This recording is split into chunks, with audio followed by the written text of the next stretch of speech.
Well, this went well. No, it is. It's already going well. Welcome to the sudden but inevitable rewatch. I am your captain and host, as always, Jesse. I want to say hello, good morning, good evening, wherever you are, to the sudden but inevitable family who's watching us live on YouTube, Facebook, and Twitch this week. We just discovered that we have a pre-show chat. So I want to say hello to Shepherd Rosie. I want to say hello to Shepherd Callie. And I want to say hello to Rona. I can't believe that you are all here. It is alternatively almost 8 p.m. for them, almost 4 a.m. for them. And it's just, it's so cool. I'm so happy. Anyways, 3 a.m. in Scotland. What was that? 2 a.m. in Scotland? I don't remember. We'll see it again. Anyways, now that I've got my big important thank yous out of the way, let's do some big important introductions.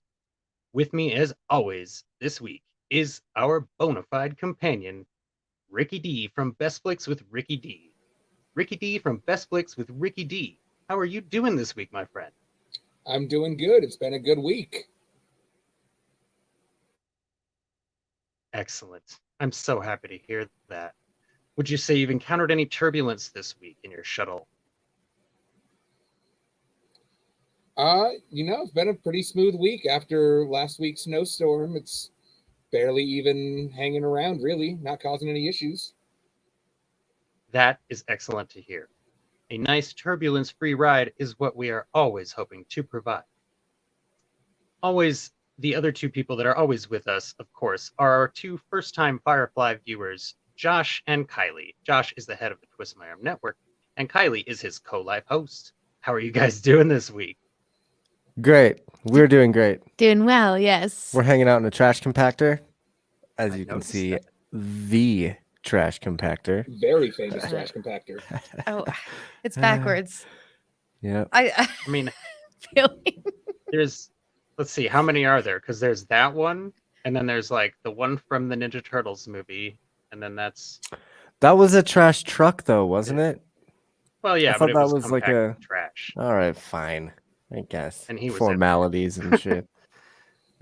Well, anyways, normally I would ask you guys how your week was, so let's go ahead and do that. How was your week this week? It was good. It was good. We got new couches. We're freaking bona fide adults. But yeah, it's true. And it's not couches, it's one giant sectional couch. So that's super adulty. I've been on that old couch. You guys definitely need a new couch. Yes, our couches are well loved. They have served us well. Yeah, people struggle on those couches for sure. They're comfy, like too comfy is the problem. And I sleep on them too much, so I need something good for my back. Yep. So we're excited for that. They come tomorrow. It comes tomorrow. It comes tomorrow. It is Sunday. Today's Friday. Oh, yes. She's very excited about the sectional, Josh, okay? I'm sorry, I shouldn't have. It shows up whenever she wants it to show up. Yeah. It's not time for mistakes 2 days. yet. I should have waited till Grammar mistakes. I've been like, I have one. Already mistaken all over the place. It's okay. You can edit that in post.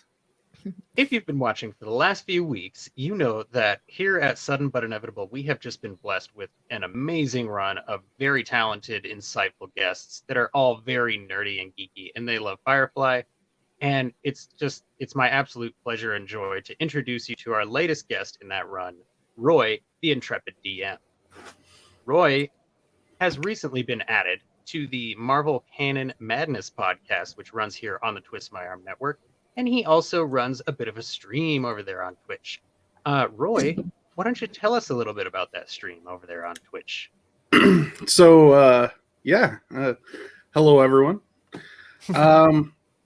Yeah, I run a Twitch based on tabletop role-playing games. A little bit of everything. I mean, not just your stereotypical Dungeons and Dragons. No. We go out there. We do some Pathfinder, some Star Trek. We do Mutants and Masterminds. We even do the Serenity board game.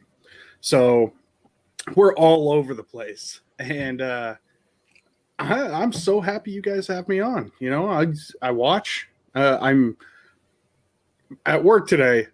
I did 4 episodes. So wow. Yeah, it was most of the day. I appreciate it. I was gonna say that must have taken you 6 hours. Yeah. Lucky I had a lot of window time today. I was traveling all over, making sales calls, so it's always easier when you have something that doesn't put you to sleep. Tell you what. We appreciate that. But now, if I'm listening to Ricky D's, I probably would have wrecked. Just saying, yeah, totally gonna smash you to 100 followers. I was going to say, let me qualify the immediate animosity that you may be sensing here. Roy, as a host of the MCM pod, and Ricky as the host of Best Flicks with Ricky D, of course, they're in a bit of a competition to see who can get to 100 followers first on Instagram. And there's 100 Josh, downloads. What's the other? 100 downloads. Whichever podcast and whichever Twitter handle gets to 100 followers and 100 downloads first gets a very cool in-network prize from us, the other podcasters in the network. So if you haven't, go to Twitter and follow at BestFlixRickyD. Go to Twitter and follow at MCM_pod. Go to Twitter and follow at TwistMyArmCast. And I know you're already following at Sudden Butt, so I'm not even going to tell you to do that. I think that's basically everything that we need to say right up front. That having been said, what we like to do here is we like to issue some corrections for any Goram mistakes that we may have made in our carelessness in the last week. So, I have one correction. Well, I don't know if I'd call it a correction. I have one thing for this segment, but I'd like to offer Josh, Kylie, and Ricky a chance to go first. If you guys have a correction that you would like to offer up, go right ahead. I hate when he does this. Not here. I got nothing. Okay. No, this is not one of those situations where I'm trying to trap you into something. I fully understand why you would think that. Oh my god. So, you may remember a few episodes back, Roy, I don't know if you went far enough back. I'm kind of hoping that you did, but there's this one time where I was like, okay, I think that's it for our corrections. And Ricky D went, excuse me. And it was very uncomfortable. I'm just going to say it. And everybody's like, what's going on, Ricky D? What's the correction? And he's like, you're trying to hide stuff from our listeners. And I was like, am I trying to hide? What are you talking about? I fully copped to what he said I did. And I told him you can still go see what I cut out of the audio version in the video version. But he made a big stink about it. It was justified from a certain point of view. But here's the thing. The thing that Ricky called me out for was I had mentioned a quote from the episode after, right? Or a moment that took place in the episode after the episode we were discussing. And he was like, then you cut that out to avoid spoiling it, and you don't want the audience to know you almost spoiled Josh and Kylie. No, I accused you of cutting it out because you wanted to deceive people. You're the one that's concerned about spoilers. Right. I'm the one who's worried about Josh and Kylie's experience. You just want people to know I'm awful. Yeah. So now here's the funny part. Later in that very, very same episode, Ricky is referencing River and some conflict that she's in. Look at him roll his eyes. And she says, I don't remember what she does, but Ricky goes, then River threatens to melt his brain. And Josh goes, whoa, wait, what? And I totally played this off. I was like, oh, see, look what you're doing. No, I'm just kidding. I don't want to jump on you. I don't want to jump on you. And Josh was like, okay. Go back more episodes than you already did on the actual Firefly show. If you go back to either the pilot, Serenity, or if you go back to Train Job, I'm almost positive River mentions her ability to melt people's brains. I'm willing to suspend this correction until the end of the publication date of this podcast. I will check, I will verify, and I will get back to you. I'll look into it also. If anybody out there knows off the top of their head what episode that's in, please put it in the chat. To be clear, if this is a mistake that I made, it was completely a mistake that I made, and it's not that I was hiding anything from our listeners, and it's not based on any evil that's inside of me. Oh my God. Right. I also made an honest mistake, and then you felt the need to assign evil to it. I'm going to say let's move on because I think you and I can agree to disagree on this.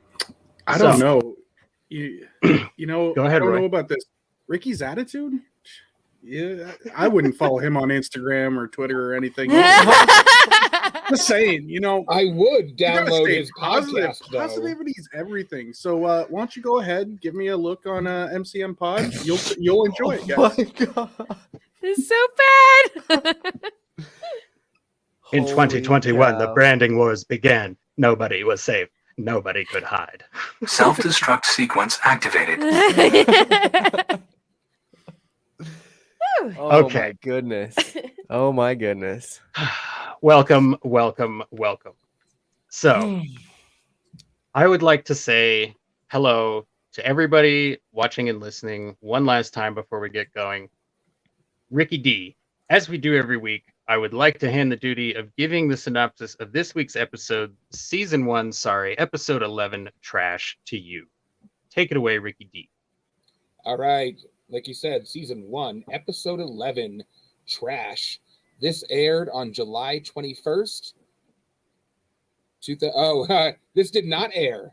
That's the confusion Ever. I'm seeing. This never aired. I'm seeing July 21st, 2003 in the UK. Yes, in So like this 2004. Yeah. So this episode did not air with the original This is series. One of 3 episodes that was made and did not air in the original run of the show. So if you're watching this on TV back in 2002, you would not have seen this episode at all. It didn't exist to you. And that's kind of setting in on me that we're really running into the end of this. Don't talk about it, Ricky D. Yeah, okay, let me go. When Saffron crosses paths with Mal again, she asks him to help her rob a precious antique weapon from a wealthy man. Once Mal and Saffron are inside, they are discovered, and it is revealed that the man is married to Saffron. Although the man seems initially oblivious, he is aware of Saffron's true nature and called the authorities. Mal and Saffron escape, but Saffron betrays Mal, stranding him naked in the desert, and tries to pick up the weapon. However, Inara gets there first. She leaves Saffron locked up in a storage container for the authorities, and the crew escapes with the weapon. Okay, so I'm going to say right away, I was very tempted to start this episode just naked in the corner of my bedroom, sitting there. That has to be for a like Terminator rewatch. You can't do it. Well, for this. and I was like, you know what? I don't want to get us kicked off of YouTube and Facebook and Twitch all at the same time. So maybe we'll save it for the, like a second binge mode or something. But what I did write down as soon as I saw Mel naked was, Kylie,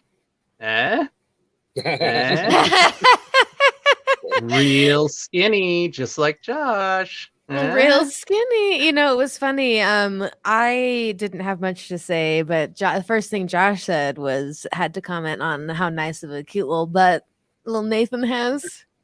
That was at the end of the episode. I commented on the tattoo at first. Because that tattoo, what is that tattoo? Well, it literally, it's in a weird place. I thought something was in his lap at first, but then it's a tattoo. No. That has Rosie, to be what's real. the tattoo? It has to be. Imagine him older. Even our listeners know you.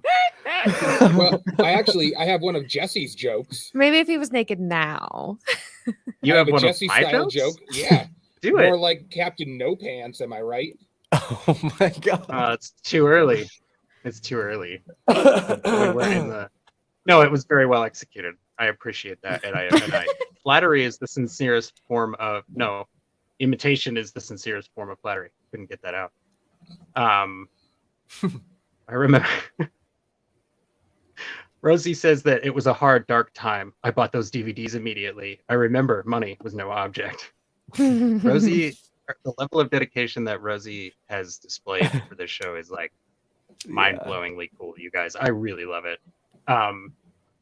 I also wrote down it was Saffron all along. I don't actually remember the melody of that, so I can't sing it to it. But hey, Saffron is back. How exciting is that? Were you guys surprised to see Saffron again? I was. Yeah, totally. I was. Yeah. Yeah, I was even more excited to find her theme song.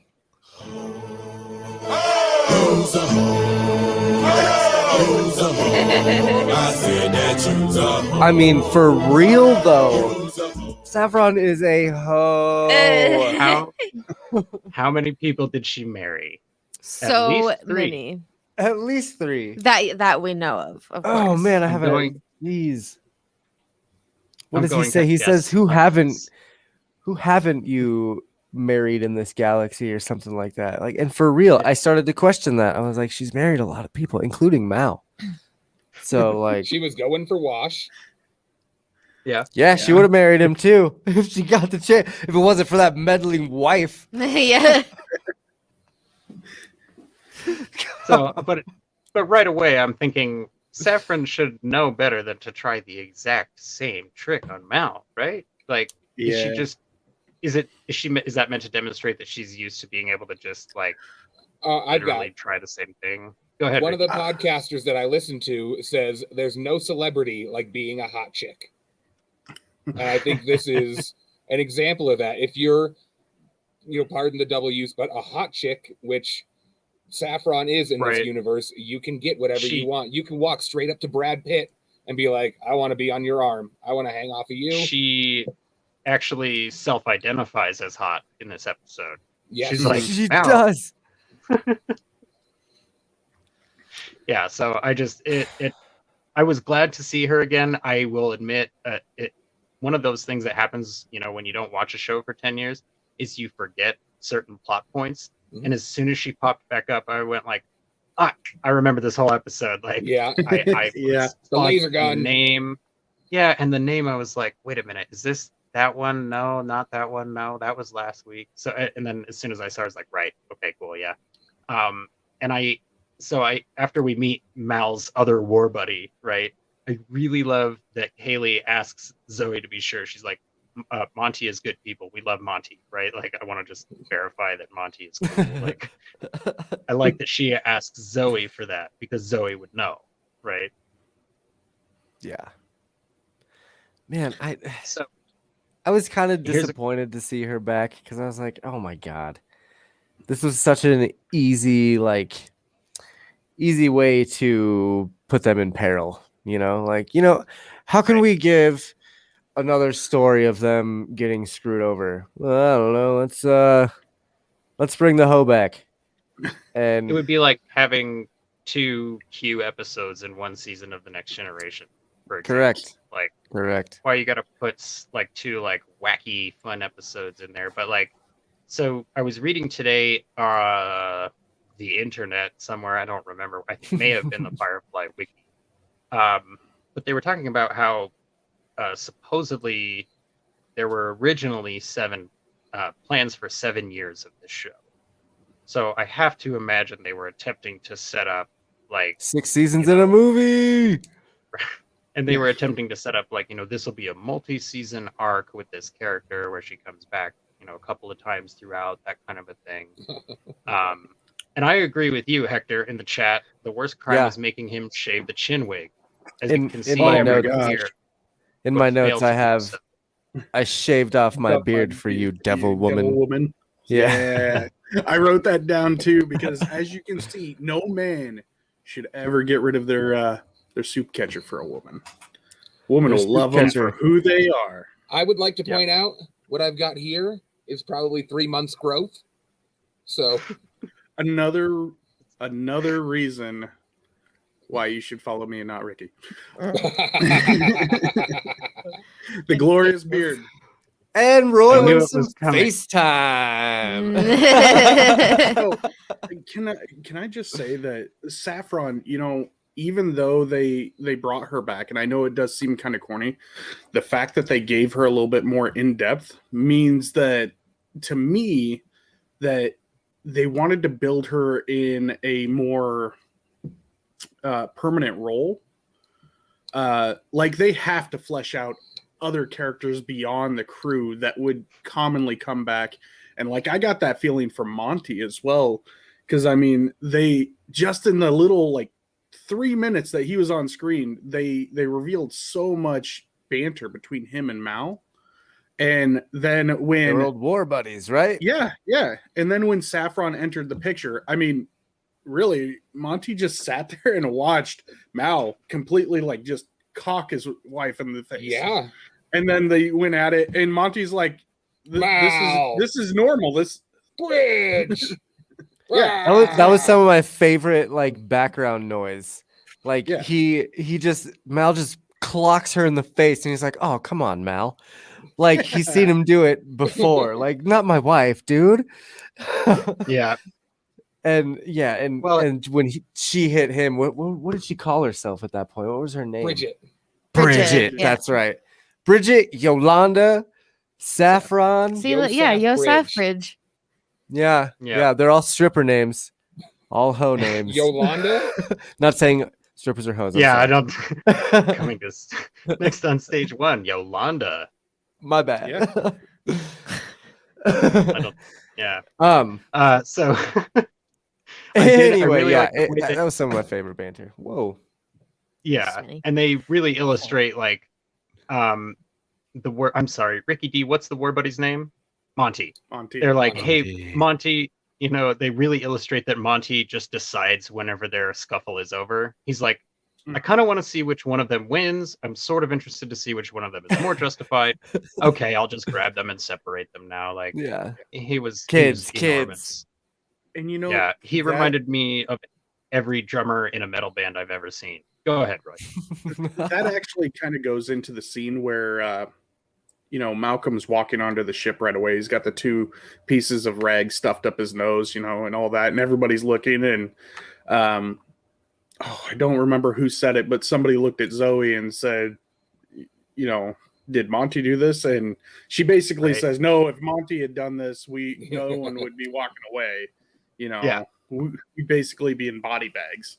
So that Right. makes you think, what kind of skills Monty had too. And that would have been a great lead into any kind of future episodes as well. Having that kind of backup if they came across, say, Alliance.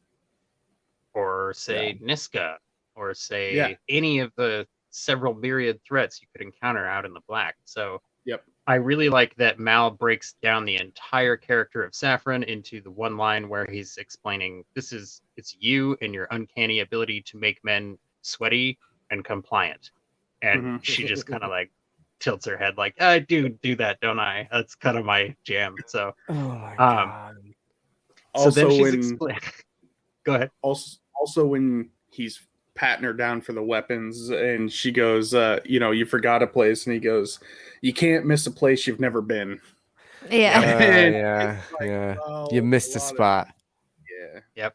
That was Yeah. letting their like, just in case you had any doubts that, maybe there was a scene left out, because we tend to do that, or like, don't worry about being late, Shepard Saxon. We're just happy to have you, 11, happy to have you here. But they're like, maybe we cut something out, or maybe you didn't see an episode because we're airing them all out of order. So we'll just remind you that she wanted to bang Mal, but she did not get to bang Mal. So just keep that in mind.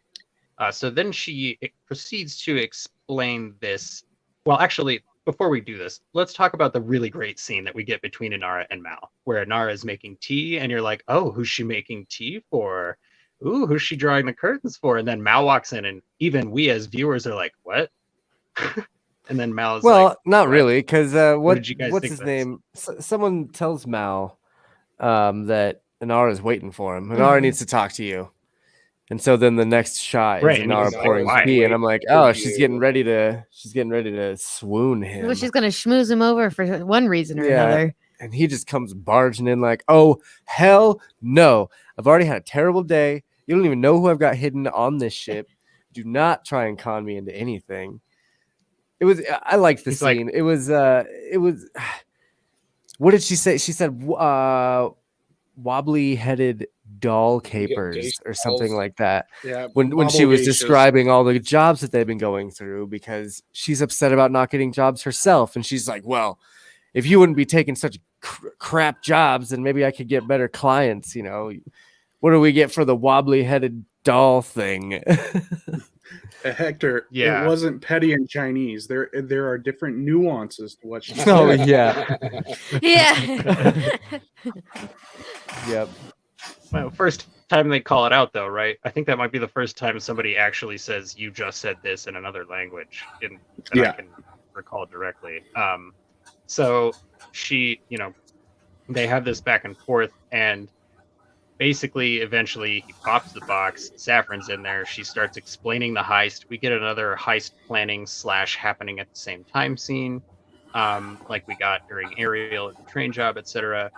So here's a question that I came up with. She's telling them all about Duran Hamer, right? Who is this collector of the great things on the Earth that was. Totally a ripoff of a Star Trek episode. Just throwing it out there. No, it's probably from like 100 different sci-fi things. And Star Trek got their 99th, and I saw this one 100th. So anyways, the question I came up with was, if something from one of you guys' collections were to end up in Duran Hamer's collection, what do you think it would be? I have a pair of Amiibo, those little collectible Nintendo figurines. Just talking about those. Yep. I've got a pair of them from the Splatoon game, the first Splatoon game, that are currently going for about $170 on eBay. I have a buddy who played a lot of Splatoon who, when I tell him about this after this, he's going to start sending you like furious text messages. I probably have over 100 Amiibo. I've got a lot of those guys, and they all go up in value. That's awesome. I was just going to say they're so collectible now. Mm-hmm. I was just telling a friend that if you find Amiibos at the like Goodwill or anything, like a thrift store, always buy them because they're going to be worth some money. Definitely. Roy, what's your collectible? I mean, I'm still thinking because I have a lot of collectibles. And Kylie, I'm kind of the same way. I have a lot of books that I cherish, and being a tabletop role-playing guy, I think I would actually have to go with my very first red-covered regular Dungeons and Dragons player's guide, because that was printed in like 1976, 8, somewhere around there. Don't quote me. But I have that original set, and I got it pretty young, and I've kept it in pretty good condition ever since. So very cool. I would guess Kylie's would be a book, right? What would it be? Because you have so many old books. Yeah, I collect old books. I think the oldest one I have, it goes back to like 1806. But I think that my most cherished is probably, I have the first edition, volume 1 and 2 of Uncle Tom's Cabin. Oh, wow. So I think that's probably what I have. That's probably the most special. Wow. I think that would end up in the collection as a relic. I was gonna say that'd probably end up in a museum. That belongs in a museum. To the museum. So I have two things. First, I'm gonna answer your question, and then I want to talk about a cool thing that I found. I would probably have to guess either my Boba Fett, the one that was printed or made right after the rocket firing Boba Fett was canceled. Like it was the normal one that went out. Still worth a good amount of money.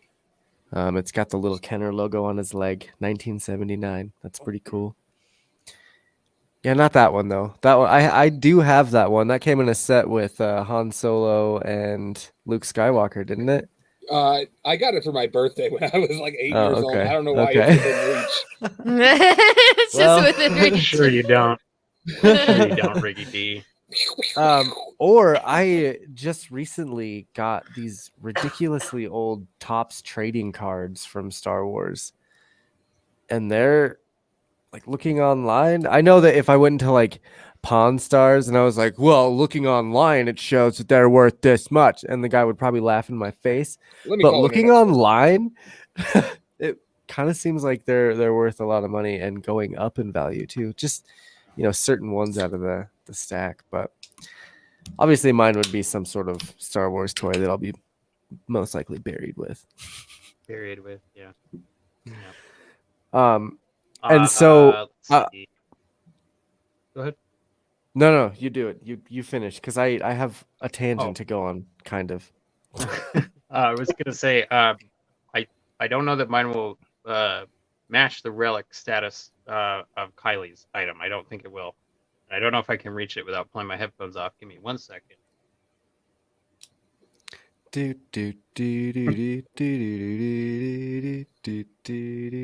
dead air, people. So this Oh is yeah. this is Still never X-Men going. #1, the reprint or like the rebooted 50 years of Marvel anniversary edition. I crotch. believe it's 1991. It's Magneto, bruh. You were putting his Crash. crotch right into the camera. So maybe that's what you saw, but you know. Oh, I was showing you Can't be this, the place Ricky. you've never been. Yes, exactly. Yeah. So we just got a crotch shot. Look at that. Wonderful. That's from Wonderful. 1991 when they rebooted the series. I found that in a bookstore. Cannot remember the name of it, but it was going out of business, and they had, like those 12-foot shelves or 12-foot drawers just stacked end to end with issues, and it said everything in this drawer 20 cents. So it's like, okay, Nice. I'll grab this chunk and like started going through them and was like, yep, none of these are good, none of these are good. Oh my god, I'm having a heart attack. And then I died. And then when I was resuscitated with a defibrillator on the scene, I gave them my 20 cents and purchased this copy of X-Men first issue. Did you Legend really Reborn. only buy the one for 20 cents? This is the only one I bought like 40 books, but this is Okay. This is one of the ones that came out of that was like mind-blowing to me. I also found the first issue of Moon Knight in there, which was published the month and year that I was published. So that was very cool. July 1988. Interesting. Yeah. So I thought it was very cool. And I got the Moon Knight #1. I have the Funko Pop Moon Knight in the matching outfit for the comic cover. So those are my things. I don't think they would probably end up in a museum like Kylie's things. I think Kylie wins this round of whose thing would the guy from the show collect? Bing, bing, bing, bing. So I have a fun little, and I don't know why neither of you have done this yet, but I found this chart online that gives me all of the translations for every episode and every Chinese phrase they say. Yeah, it's on it's on the Firefly fan wiki. Like if you go there and click on the episode. Why haven't you guys ever brought that up? My Simon Says is literally a Chinese line. Okay, but you're only gonna say it in English, right? I'm gonna try it. But I wanted to bring up when Inara had said the petty thing and had talked about that there were different that hurt Mal's feelings. Yeah, well, she's not wrong because according to this, there's 3 different meanings. Yeah. So you got to be small and tedious, petty, trivial, or to be trifling, to be minute. Right. So she could have just been trifling, bro. Yeah. Well, and what she was going to say, the word that she left off of her sentence, Josh, was that's not a direct translation, or that's a loose translation, or whatever it was, right? Yeah, but I appreciate that was very well executed, sir. Very well done. I see that you have a bit of a theme going in the TMA house this week. A little bit. I think Hector called it right on the spot when he said all of his doubts about Saffron's offer. Hang on, Hector. I'll figure it out for you. That was the last episode, I think, right? Curious that ultimately Inara making him feel inadequate makes Mal go. Right. I find that funny that Hector said that because I actually have a note that, Mal's already distrusting because the Wiles worked on him last time. And we all know that, some of her training is very companion-like. So I wonder if this whole last episode or the previous episode with Saffron got into his head, and now he's purposely suspicious of Inara, thinking maybe she is using her wiles on him more often than not. So what I Wiles. think- I love that phrase. Yeah. Wiles. Her womanly You- wiles. Woman You wet. wily that's- woman. That's certainly possible. Wily But here's what Kylie. you can't give yourself a nickname. That's not how it works. So Yes, well, it I works. I like Smiley Kylie better. That one's good, Josh has too. to say that because he's sitting right there. So I think what happened was she was like, "Oh, petty," and he was like, "Oh, my feelings are hurt," and she was like, "Yeah, I can see that." And then he was like, "You know what? I'm gonna do this crazy plan with Saffron," and she was like, "Whoa, whoa, okay, hold on. Remember how I just called you petty?" And he's like, "Yeah." So she went, "Let's use that. That's the only way that we're going to be able. The only way we can use her is if she thinks she's using you the entire time." Like, I think at least half of this plan was Inara's, in my opinion. There It you may go. have been her idea. Saxon's giving her the nickname. That's true. Wiley All right, Kylie. thank you. Go ahead and change the name tag. Also- Josh. Thank you, Shepard Saxon. I think this was planned by Hector because this is quite the translation. This was from last episode, War Stories, when Wash was talking to Zoe about Mal's opinion. I am not going to try it, but apparently the translation is all the planets in space flushed into my butt. Yeah, we should have been That's looking these up awesome. more. I'm So gonna this being a place the wiki, it's not a credible source, right? no. It's the like Uh, official. I believe it's this like is- their version of Memory Alpha. Like it's This is very from- well researched. This is from Highly fireflychinese.kevinsullivansite.net/title/war Oh. stories. So to answer your question, Roy, no, it's not from a reputable source, but we'll find one that is. That's the But if you- longest I mean, URL it- I've ever heard in my life. If Josh. that's reputable, we'll use Hold it up. forever. I can show you what I'm looking at right now. No, You can it's see okay. it. I trust it out, you. see? I'm just giving you a hard time. So it gives you everything. No, it seems to be reputable to me because it has even all the symbols and stuff. I'm sure there's Okay, yeah. someone out there There you that's go. like, this is idiotic and not real. But I mean, it is seems I'm legit. And- So I'm purposely going And to to go that- get Rosetta Stone for Chinese now, just so I can do this. see Well, you in and to the 10 person years. out there who's doubting our research and the legitimacy of that, what are you going to do? Start a podcast about it? That's what I thought. Please do. So That'd be awesome. I really like I really like that Kaylee loves the drama. She's like, everybody's very huffy and she's just like smiling every time somebody gets mad. When Jane says what Jane says, she actually laughs. Like, I think that may have been an actor break and they just kept it in because it fit the scene, but it really looked like she wasn't supposed to laugh there and they just left it in. But I did really like that moment that she was like nervously laughing during the entire fight when they were setting up the plan. Josh and Kylie, how did you guys feel about the scene when Jane is telling the Tams to stay put? Did you guys forgive him yet? No. He's still totally a jerk. Yeah, I'm with that. I don't have much else to say on that, but So, where we are in storytelling right now, Saffron is out of her box, right? Yeah. Yes. Yes. Okay. I the think cat's out of the bag. it's really interesting that Inara kind of removed herself from the crew and acted like she was on the outs, and that gave Saffron the ability to step in and start doing all this planning, telling him about the heist, all of this. Mhm, She kind of took Inara's spot because Inara was on the outs as far as we knew. Right. So that was a. And so I have a interesting dynamic. question about that.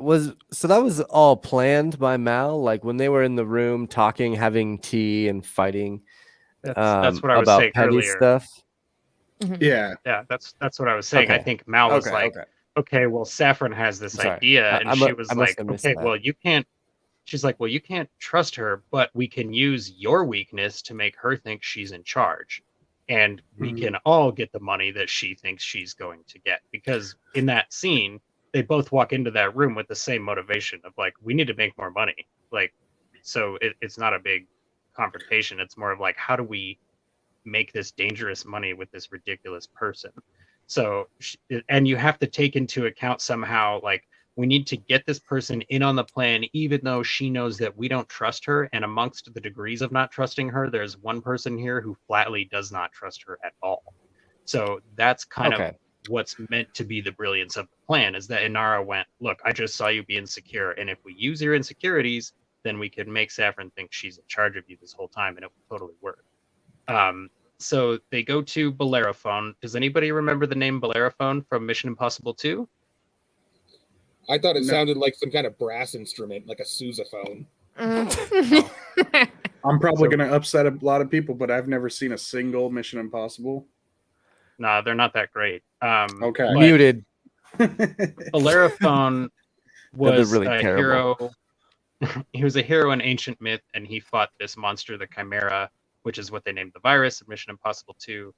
So obviously this planet has continued the trend that we used of naming the planet after ancient mythic gods, right? Jupiter, Neptune, that kind of thing. They went to Bellerophone, mythic hero. I really like That's that the little one with detail. Tom Cruise and his long hair, huh? The one where Yes. was it Limp Where he Bizkit has did the theme song? Yep. You're bringing up We're gonna do a old Mission gods. Impossible. You're bringing up I ancient can't do gods, Jupiter, Bellerophon, apparently, all of these things. It was very interesting at the very beginning of the episode when Monty was getting rid of his bride, Bridget. He said, damn you to Hades. It wasn't damn you to hell. It wasn't damn you go away. It was damn you to Hades, which makes me think some of the Greek and Roman philosophies are still floating around in the Firefly verse. I took that to definitely mean Hades is a terrible planet that you do not want to get stuck on. Yeah, and that's why they called it that. Very well it's could a be. penal colony. That's headcanon for me. So something we get in season 3, right? I'm pretty sure we talked about that. Season 3 is when they introduce Hades. Technically, but it's at the season 3 finale, so it's very late. Go ahead, Roy. So Hector said he thinks if we had gotten more seasons, we would have seen Inara get involved in more of the crime. Every sitcom or show that does this, you always get at least one episode that is the femme fatale. It even happens in comics where you get the whole just female Avengers. I think we would have gotten this in this with a mission that probably was Saffron after they've built her up, Zoe, Kaylee, and then Inara just as their own group doing a mission to focus on them and, you know, the whole empowerment of women. Which I don't think they'd throw Saffron in there. I think they would get River in Saffron's place. And River would be. And River. I forgot River, but I Saffron think can probably just rot in jail, or Yolanda, or Bridget, or whatever the F her freaking name is. Okay. You know what, you guys? I'm just going to take a reality break here for 1 second. Kylie, maybe cover your ears. Josh, did a redhead do something? Yes. I think a redhead did something to everybody. Who hurt you, Josh? Okay, so anyways. He's trying to think. Don't answer. Yeah, don't answer the question. I'm trying to think of, like, was there something I watched? Oh, you know, okay, so here's what happened, right? I watched Falcon and Winter Soldier episode 2 right before we watched this, and I was just filled with the most intense hatred for that new guy, that new Captain America. I'm not saying anything. I'm just saying the guy, the new Captain America, you get more of him, and I hate him. I hate him so much. It ruined that episode for me. And so going into Firefly, I was kind of like just filled with, I just needed to hate something. Oh my God. And I think Saffron got it all. But still, she is a hoe. Like, come on now. How many people did she marry and try and screw over, including our beloved captain and friend, Malcolm Reynolds? How could she? And then she did it. She tried to do it again. Even in my notes, I have everybody knows she's a liar. Why is Mal so adamant? Although at the end, you do find out that it was a big plan. Can I do a rebuttal to that? Please do. No. No. Okay. I'm totally going to do a rebuttal to that because towards the end of the episode, you do definitely get to see a more vulnerable side to Saf.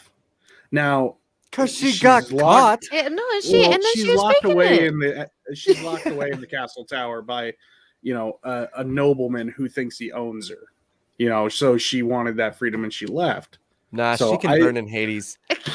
Oh man, I think it gave her more of a relatable tone during that instance, and that's why I believe that she was supposed to be a more canon and continuous member, potentially even eventually, like Spike from Buffy, joins the crew.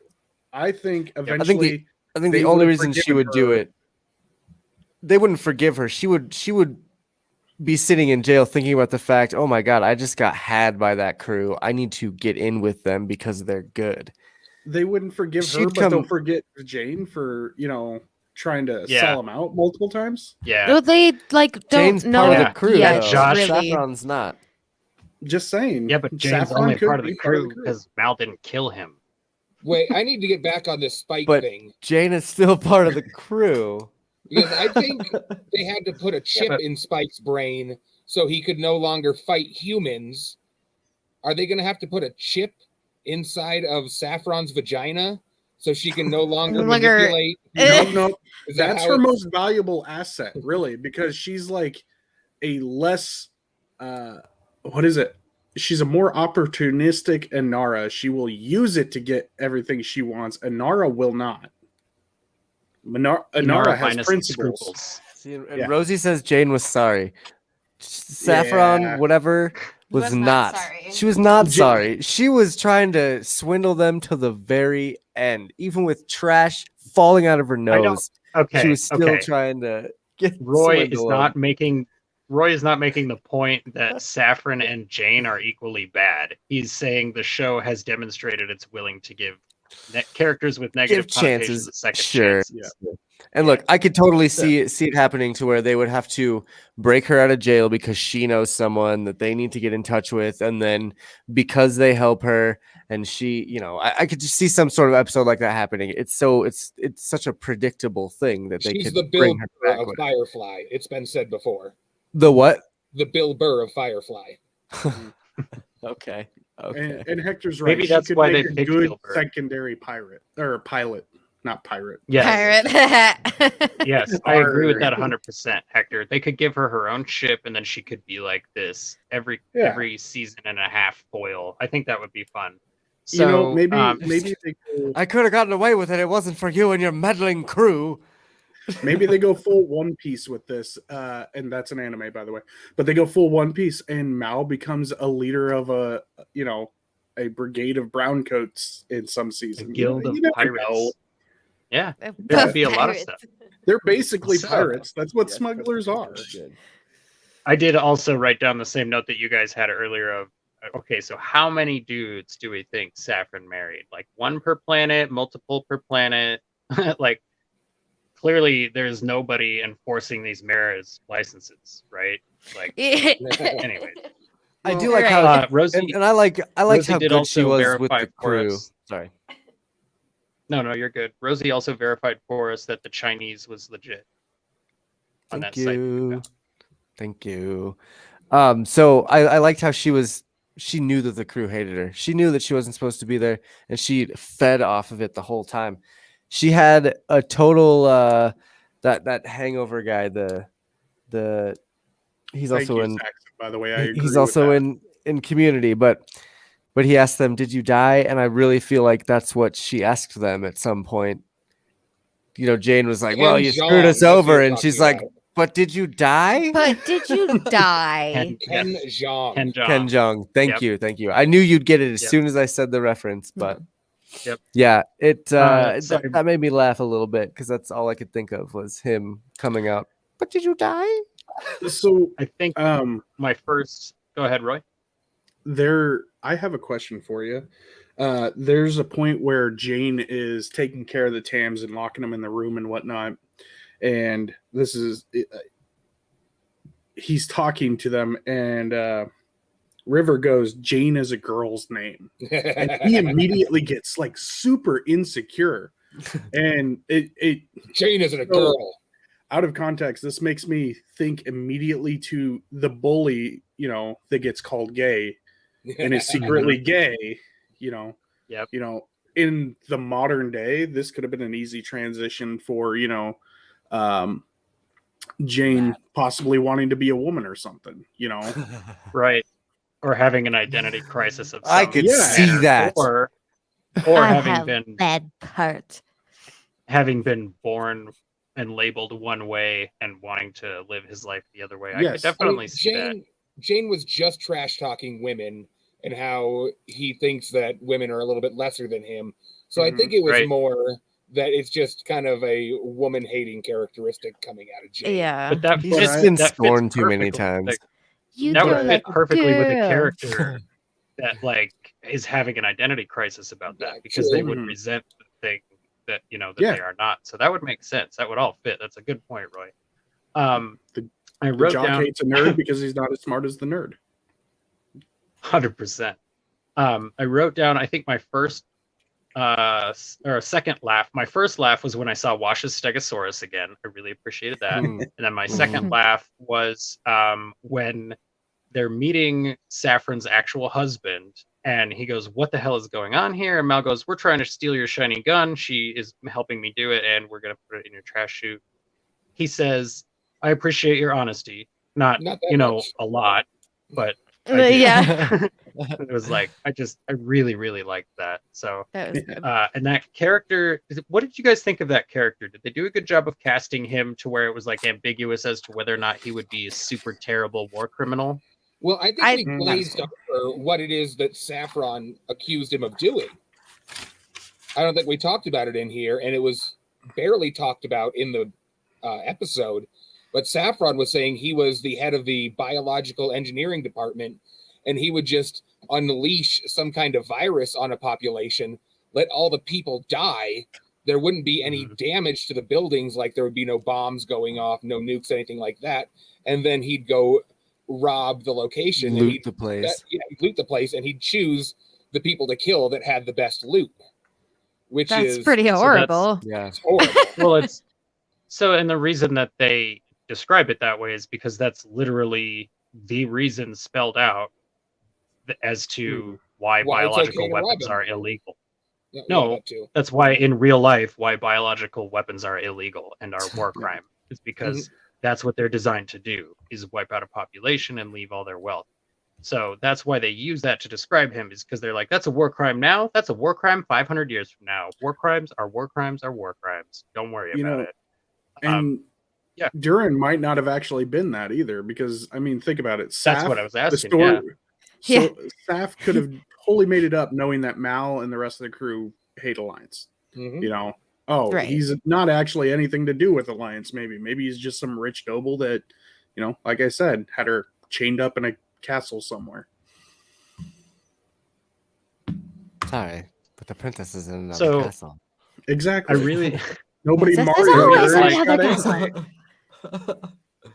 Oh. I really like in this episode that Mal knows exactly what he's dealing with the entire time. Like you're saying, Josh, like he knows he can't trust her. He knows that she's up to no good. He knows that this is probably like a trap, So he handles it like a champion, like the whole time, right? Like he's got everything on lock. Every time she reaches for a fallen gun, he, nope, he pulls her away from it, this, that, and the other thing. It's a lot of fun. Like I think he handles it so well, and it's nice to see Mal be competent all the way through an episode for once. I'm just gonna throw that out there. Like he didn't actually make any mistakes in this episode, and I really appreciated that. So I would. I mean, I think the whole naked thing. I don't think he planned on that to I happen. think you did.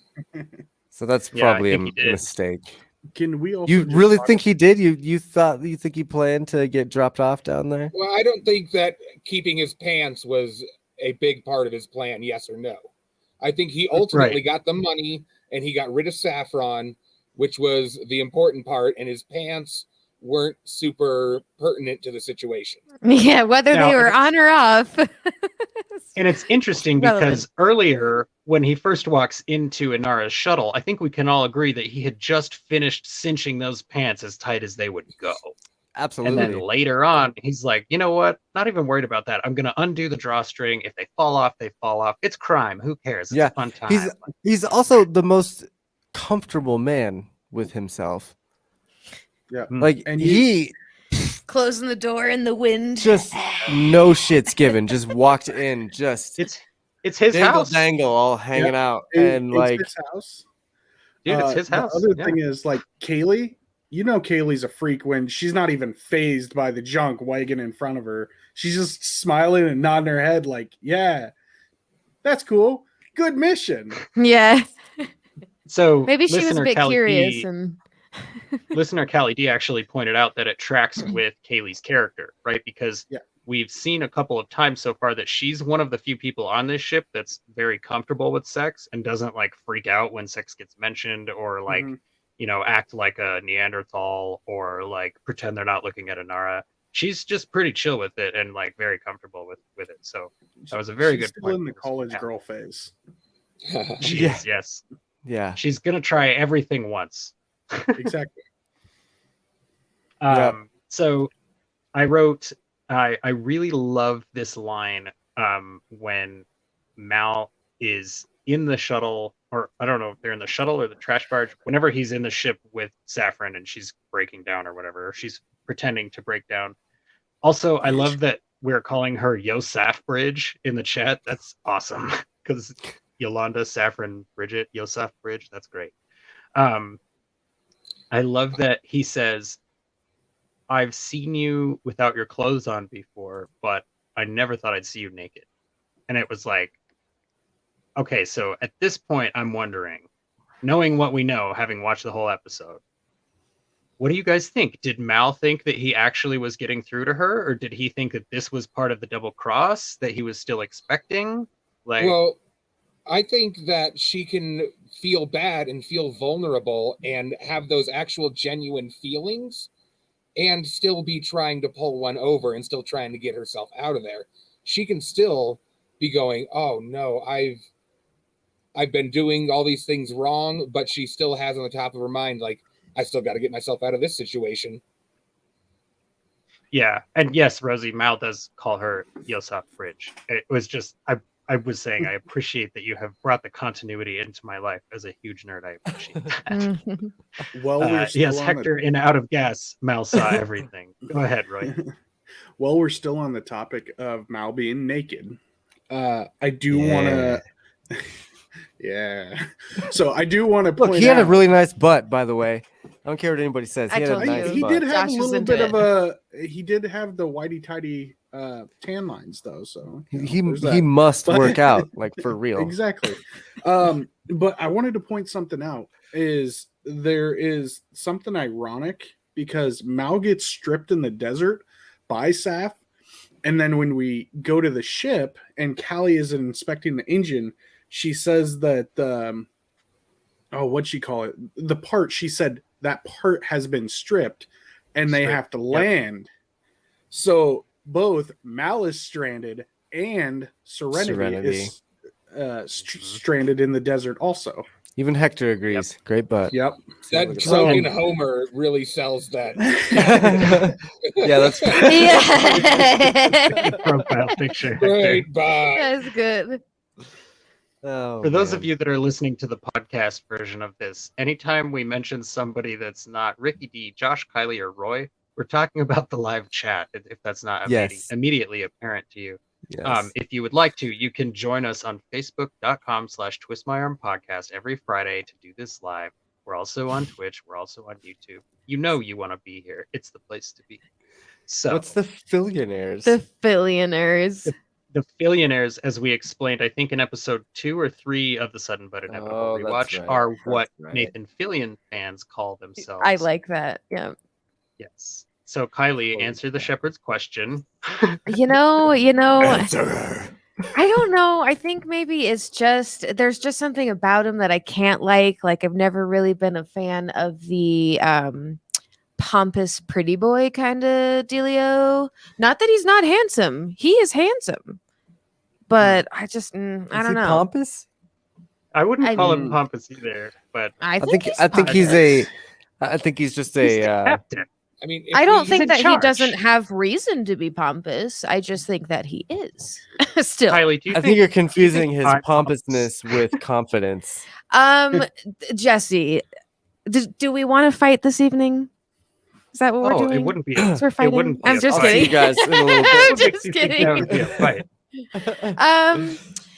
You know, I No, wouldn't ask if I wasn't ready. okay. Maybe pompous isn't the right word because it sounds I like that think- has some negative connotations. Well, I think you're confusing pompousness with his confidence, because he's a Yeah, very maybe confident over-cocky. captain. That Mm, yeah, he comes off as a little cocky because he knows what's going on.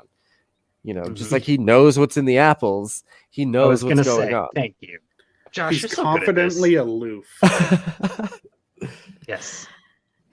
He's the confidently sorry. aloof, self-aware underdog. Kylie, I'm just happy to have you here with us. I don't mean to put you on the spot about Nathan Fillion literally every week.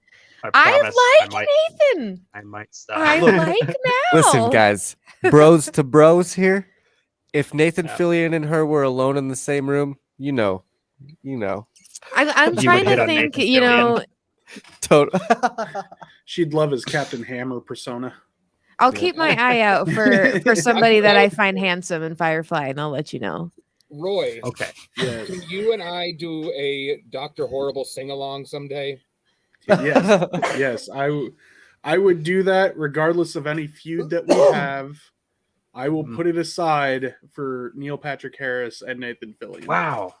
Look at the positivity from Roy, the Intrepid DM. If I were you, I would go follow him on Twitter at Intrepid DM. That's just, And that's I just- would be more than happy to have you as a follower and to talk to And you as and soon guide you in the ways as of I life. finished, and as soon as I finished doing that, I would download 15 episodes of Best Flicks with Ricky D. Now, I know what you're saying. There aren't 15 episodes of that podcast available, but if you download the episodes that are available, listen to them, remove the downloads from your phone, and then download them again, it will count as new downloads, and you can download 15 episodes that way. Just throwing it out there. Sounds like Interesting. listener Callie would be very interested in a Dr. Horrible sing-along blog watch-along pod with Ricky D and Roy. I can't believe I did that in one try.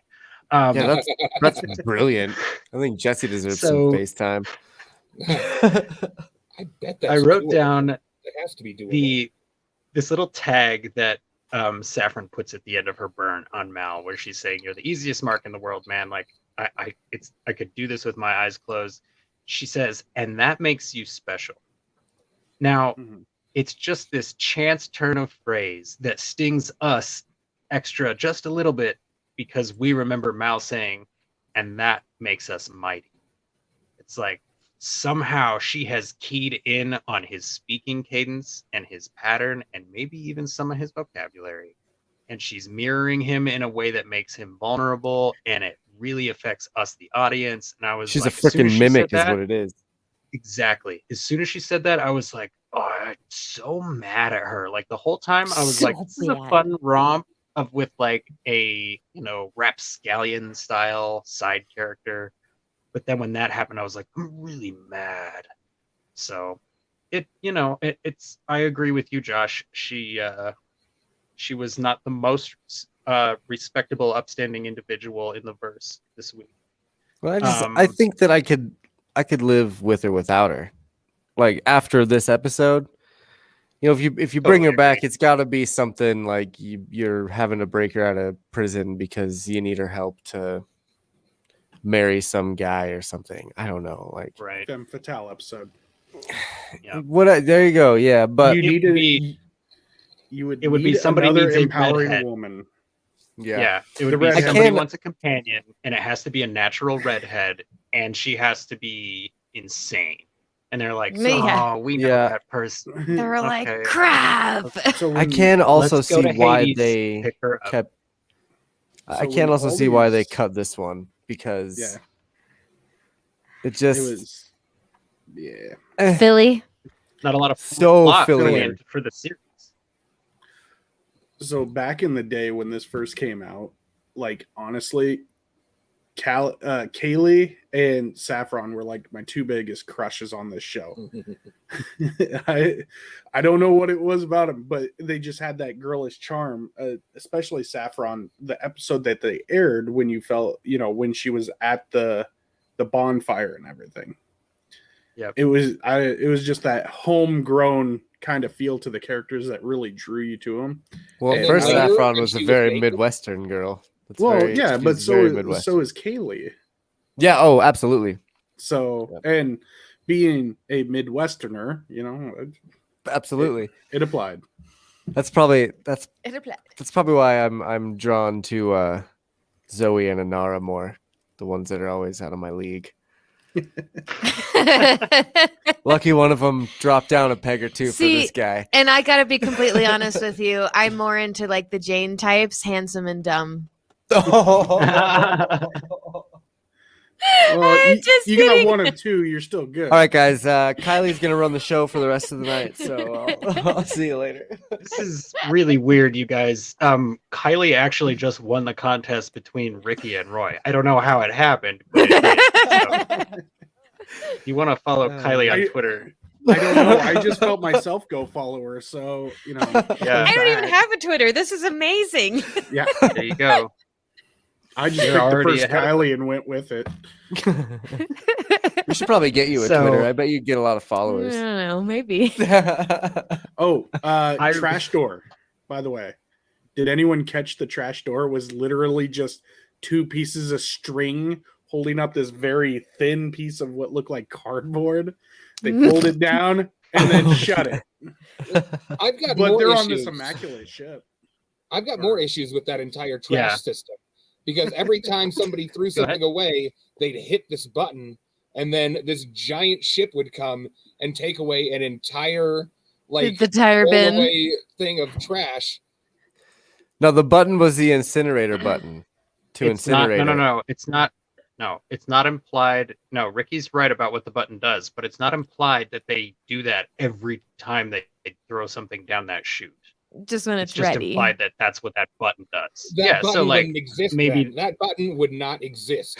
If it was only supposed to be taken away at a certain time, there would be a no, sensor Ricky. inside of the trash bin that would tell it to be picked up. This is not what this podcast is about. But listen, Ricky, it's to give the consumer so bad. convenience. Either your trash can will self-empty if you don't have the time to pay attention, or if you're a very rich person with a floating island who may need to dispose of evidence, there's also a "Come get my trash now" button. It's a Right. Or what if it's terrible flaw. particularly stinky? Sometimes What if it's a you- body and you need it picked up right away? You take the trash out before it's body full probably if it's shouldn't be there. particularly yucky. I mean, Yeah. That was a terribly Ricky, flawed. As a person with an animal at your house, you should know that sometimes you take the trash out before it's full. yes. I would hope. Yeah. So, I don't have a giant rollaway dumpster attached to the bottom of my house that has to be flown have you away ever- by a giant. here's a drone. question. Okay, here's a question for you, Ricky. Has your trash can, when you rolled it out to the curb to be collected by the city, has it always been at exactly 100% capacity every single time? No, but again, then it would be Okay, scheduled. okay. Need No, for the button. No, I think my point has been made. I So- think you're arguing for the sake of arguing, but go ahead. You can do the rest. You of the think I'm arguing for the sake of arguing? Yes, I do. Pot, this is kettle. Oh my gosh. Okay. Inara is so damn good is my next line, but I don't know what that was in reference to. So let's go to the scene where Simon love you guys. and Jane are in the Listen, infirmary. I just want to finish that garbage thing because I kind of agree with that. There was no sense to that at all. It was just Oh my God. it was dumb. And I'm sorry I had to gather my shit over here because I'm laughing so hard. I just want to say I agree with you, Ricky. That's all. I agree would you with you. also agree with me that Jesse likes to argue for the sake of arguing and not me? Because that was insane. I That was insane. not trying to bring that back up. It is but both of you. First of all, it's children. Children, stop fighting. I'm fully on Jesse's side. Honestly, I have 3 Thank kids, you, Roy. and that Thank trash you, can Roy. gets super full. Yes.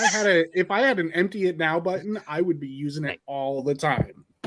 That Just would saying. be This guy This guy has a house full of things that are 500 plus years old. You're telling me smells don't creep up in that house? It gets stinky. We Okay. need a Monty to break up the kids here. Oh, Who's gonna be our That's a good Monty? one. Callie, you can be our Monty. Okay, and I want somebody to listen back through and tell me who started that fight. Okay, so I also do another want to say thing- that while podcasting, we do have to have someone that does start an argument at all times. Because if you didn't have someone to start yeah. an argument, It then you wouldn't wouldn't be a have a good show. It So- wouldn't be a show. So like we were saying last week, if any of us was laconic, we wouldn't have a show. Another thing that Callie D pointed out on her rewatch was that Simon is a very good doctor, right? Because he's very clearly able to compartmentalize what has happened to him between him and Jane recently and just go, you know what? This is a patient. I need to help this patient.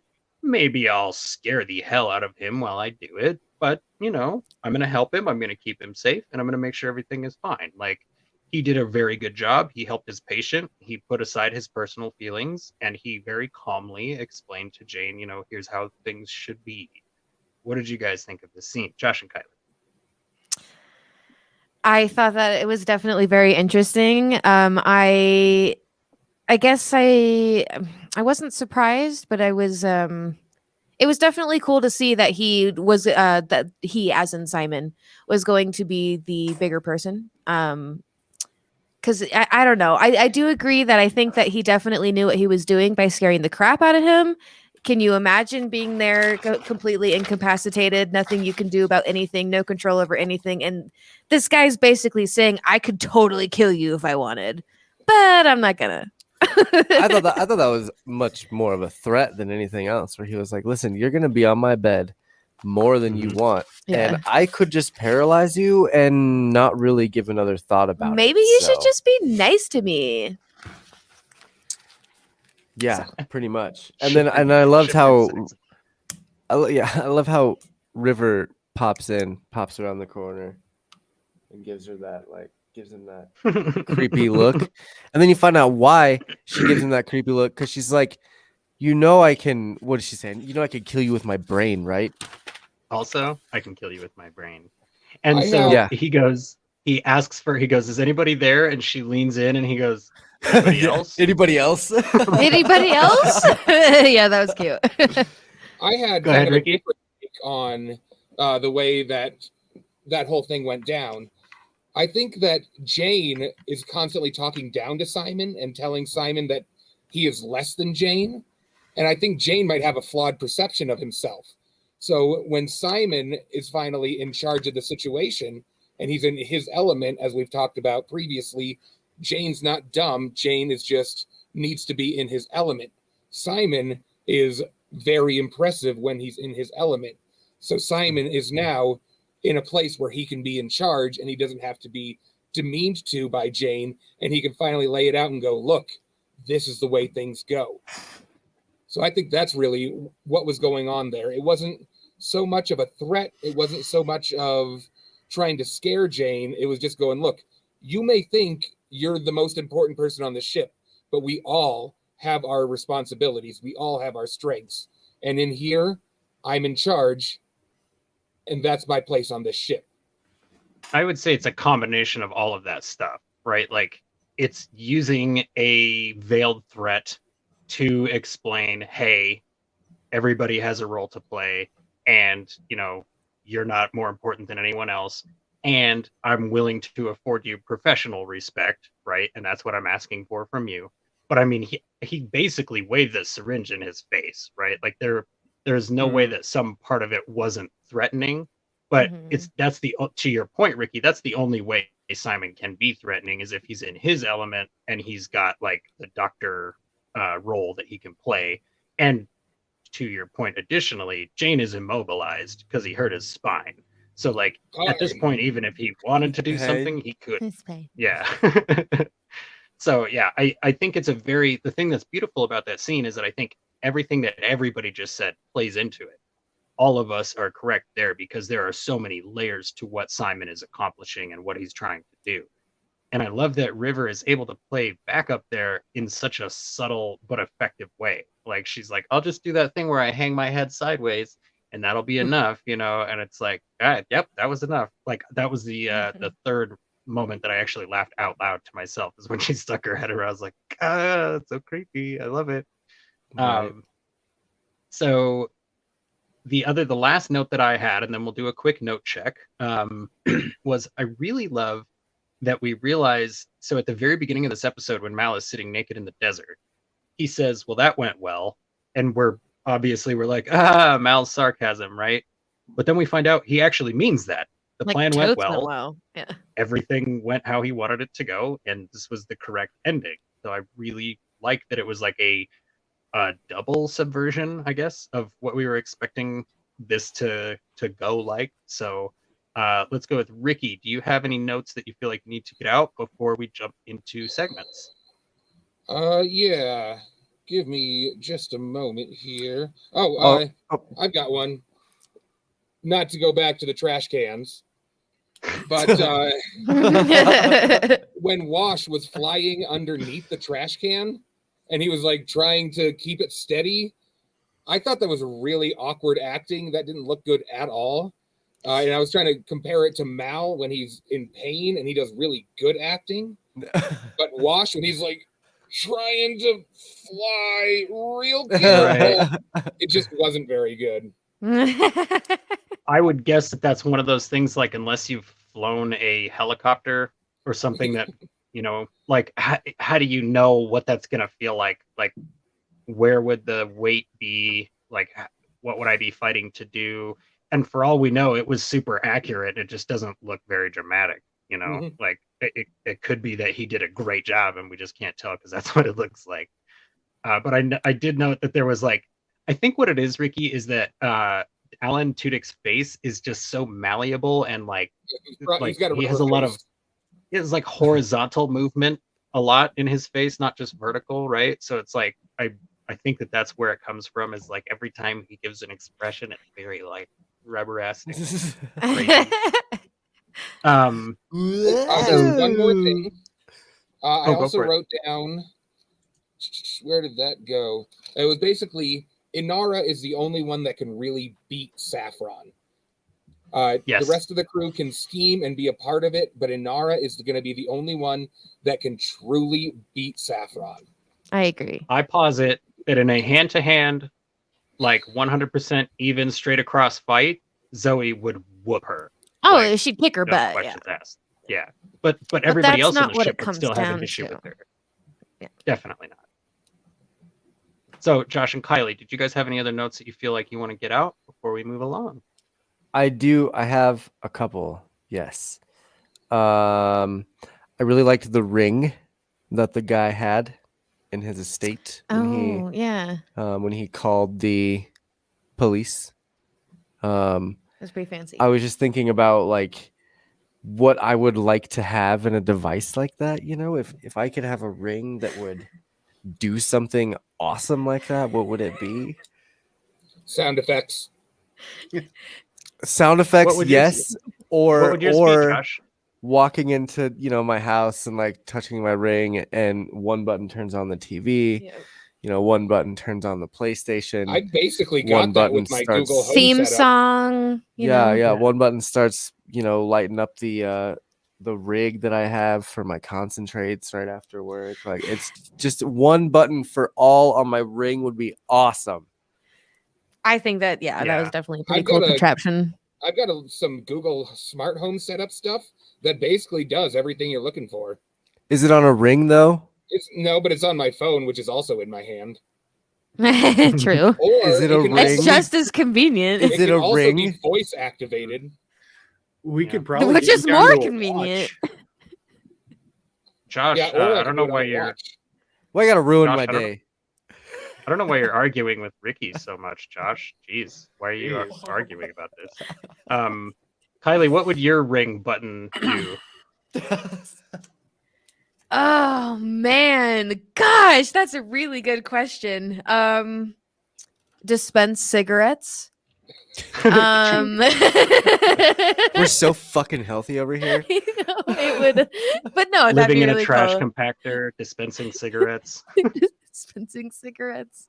Oh gosh, you know what? Jeez, I feel like you should ask me these questions when I have time to really think It would about be to it. feed the cats. Yeah, Let's all be I'm thinking honest. cat There you related. go. Yep. Or you know what? To fill up my own water bottle, Oh, which is good what I do Lord. probably about 15 times a day. Yeah, we need to get a droid to give to fill up your water. Yep. So, Yep. oh my God. All of the above, Ricky- Jesse.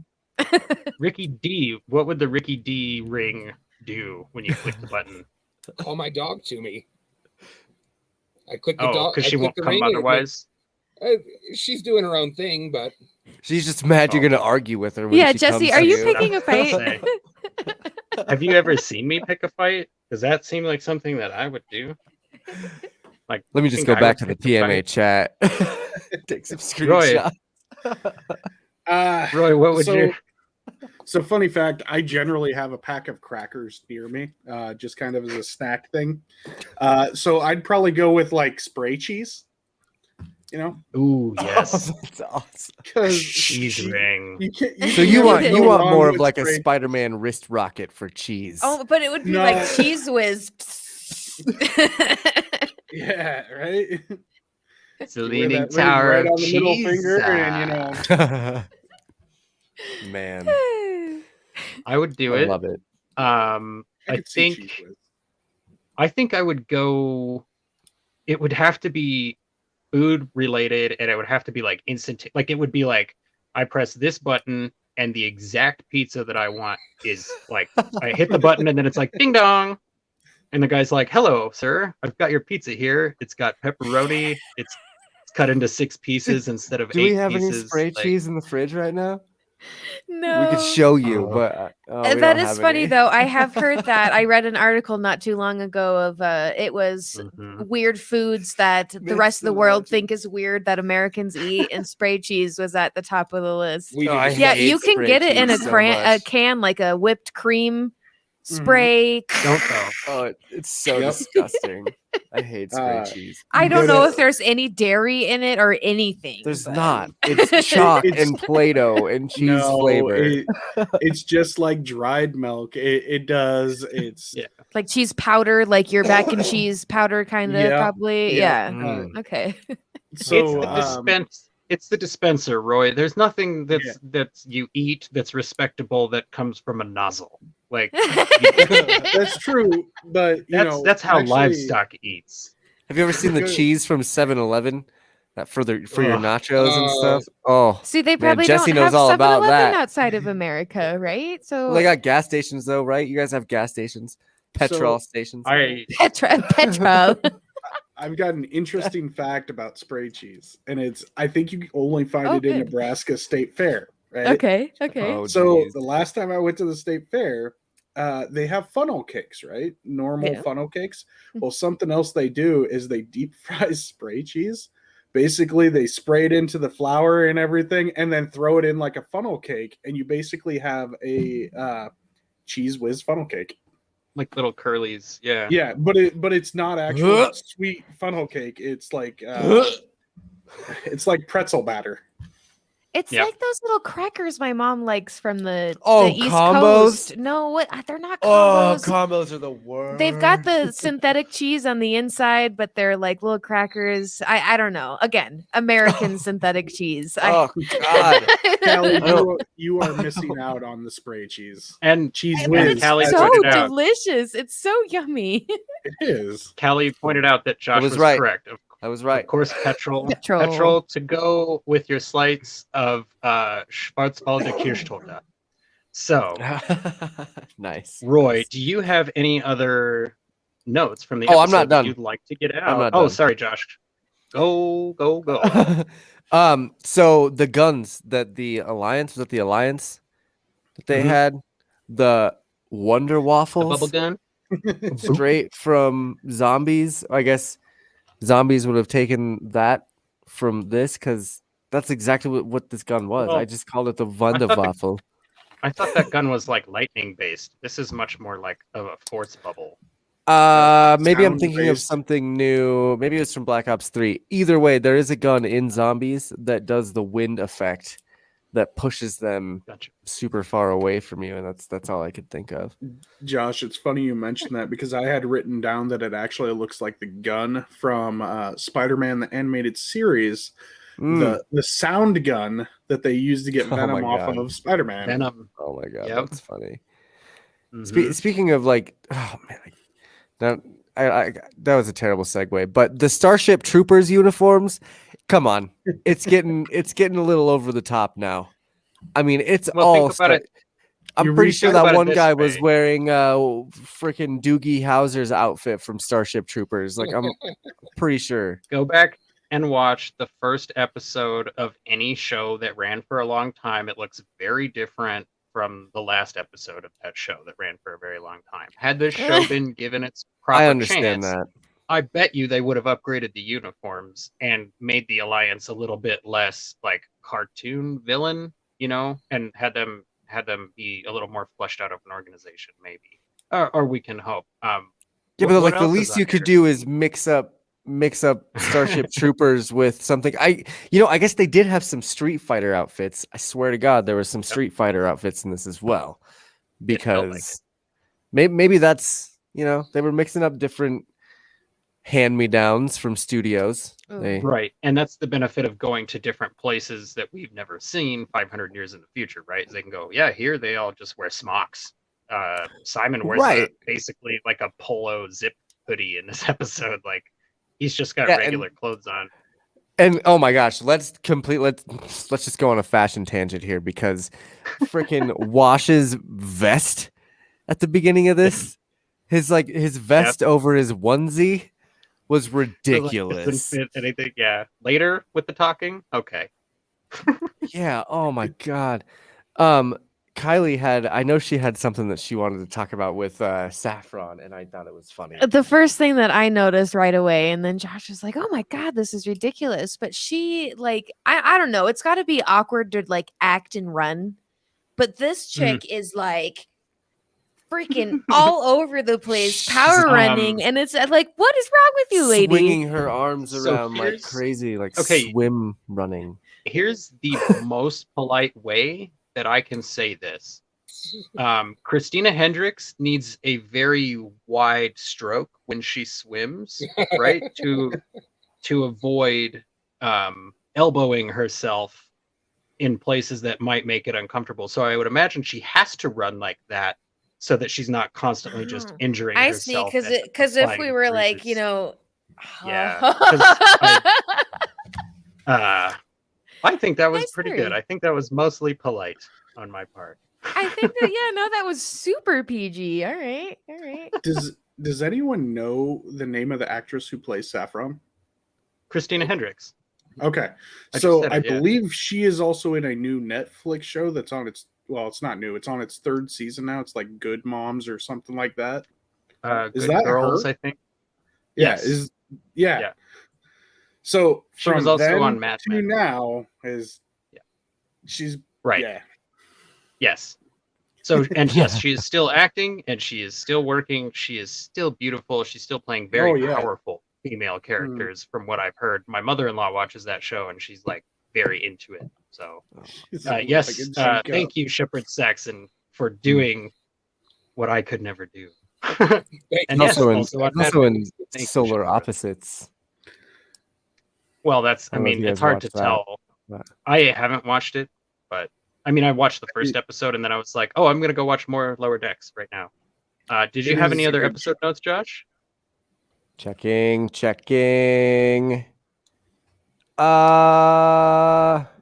Nope. How about yourself, Roy? I have two. Go So for the it. first thing I wanted to say is that the Hippocratic Oath that Simon has, has, and the fact that he shows that to me puts him in the light that he is a true doctor, not just some, quack out in space, just patching guys up for the fun of it. No, they have a legitimate doctor that knows exactly what he's doing. He's not going to half-ass patch him up. He's going to patch him up. The other thing I wanted to talk about is I feel like they really missed a chance in this episode because Shepard was, I don't believe he was in it at all, was he? I He didn't had see one it. scene. He had one scene where he is helping them get Jane Yeah, okay. down Okay, yeah. after he's been knocked out on the hull, and he says something like, "This boy weighs a Weighs a lot," or ton, "This boy yeah. weighs a ton," or something. And Yeah. Simon. And I accidentally wrote down, "Oh, look, it's Book," and then Yeah.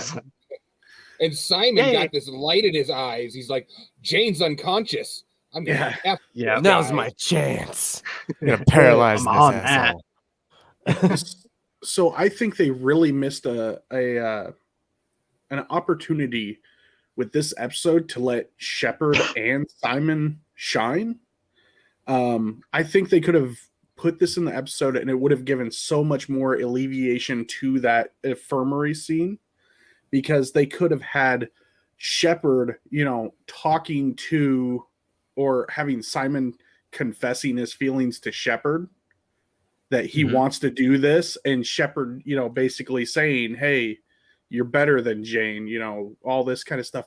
Have that moment where you let Shepard's religious side really shine through, and also have that quandary for Simon's Hippocratic oath. Like, can I actually do this job with someone like this? Right. And then have him go in and, basically steel himself to the fact that, yes, we are crew. I'm going to take care of you. I think that would have been, they should have put something in like that to build more character. So Just saying. I'm only going to disagree because I feel like we don't need to doubt Simon. Like, the point of this scene here is that there is no doubt with Simon. And we know that he has, because it's already been established, we know he has reason to distrust, maybe want to hurt Jane. We know that he has motive to do it, right? We know that it would be fair play because he knows he was already betrayed once. And we know that Jane is vulnerable. So all that stuff is already stacked up for us. And that means that Simon's put it all together too. So for us to go into that, I mean, we're supposed to go in wondering, right? Like, okay, is Simon going to mess with him? And the point of the scene is Simon doesn't even consider it. He just layers in the, like we were saying earlier, he layers in the veiled threats. He establishes the situation to put everybody on the same page, and he operates very well inside his element. I feel like if we'd had a scene where he wasn't sure about that, it might have been a disservice to him being very calm, cool, and collected in the next scene going through the steps, because it would be kind of like, oh, he was sort of coached through it. But I see where you're coming from. At, like, anybody that wants more character development for any of these characters, I'm not gonna disagree with that, because that part I fully understand and agree with. Have you got any other notes that you'd like to cover, Roy? Those were really the only two that I had. And all right. to mention that the chat is amazing. Oh my gosh, isn't it? Is fantastic. Yeah, they have fun in there for sure. Callie, Rona, Susie, Saxon, Hector. It's just every week there are people here showing us love, and I can't tell you guys how much that means to us. So with that, let's go ahead and move into our first segment of the week. Our first segment this week, as always, is Simon Says.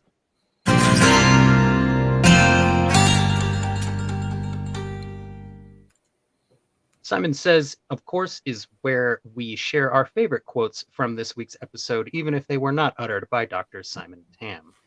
In an effort to keep myself from going first and taking all the best lines, which again I apologize for having done several episodes back, even while we had a guest, I'm going to have Roy go first, and then we will go to Josh and Kylie, and then we'll go with Ricky D, and then I will go last for Simon Says. So, Roy, if you would like to, I didn't forget Rosie. I would never forget Rosie. Rosie is first in my heart, but she's tied with Saxon, Callie, Rona, Hector. I said everybody in the chat. Come on, Saxon. Yeah, I'm pretty sure he said Rosie. I feel like I remember him saying Rosie. This is hurting me bad. I love everybody in the chat.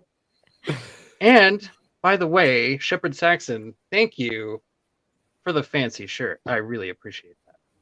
So, Roy, if you would like to go ahead with your selection for Simon Says, what was your pick this week?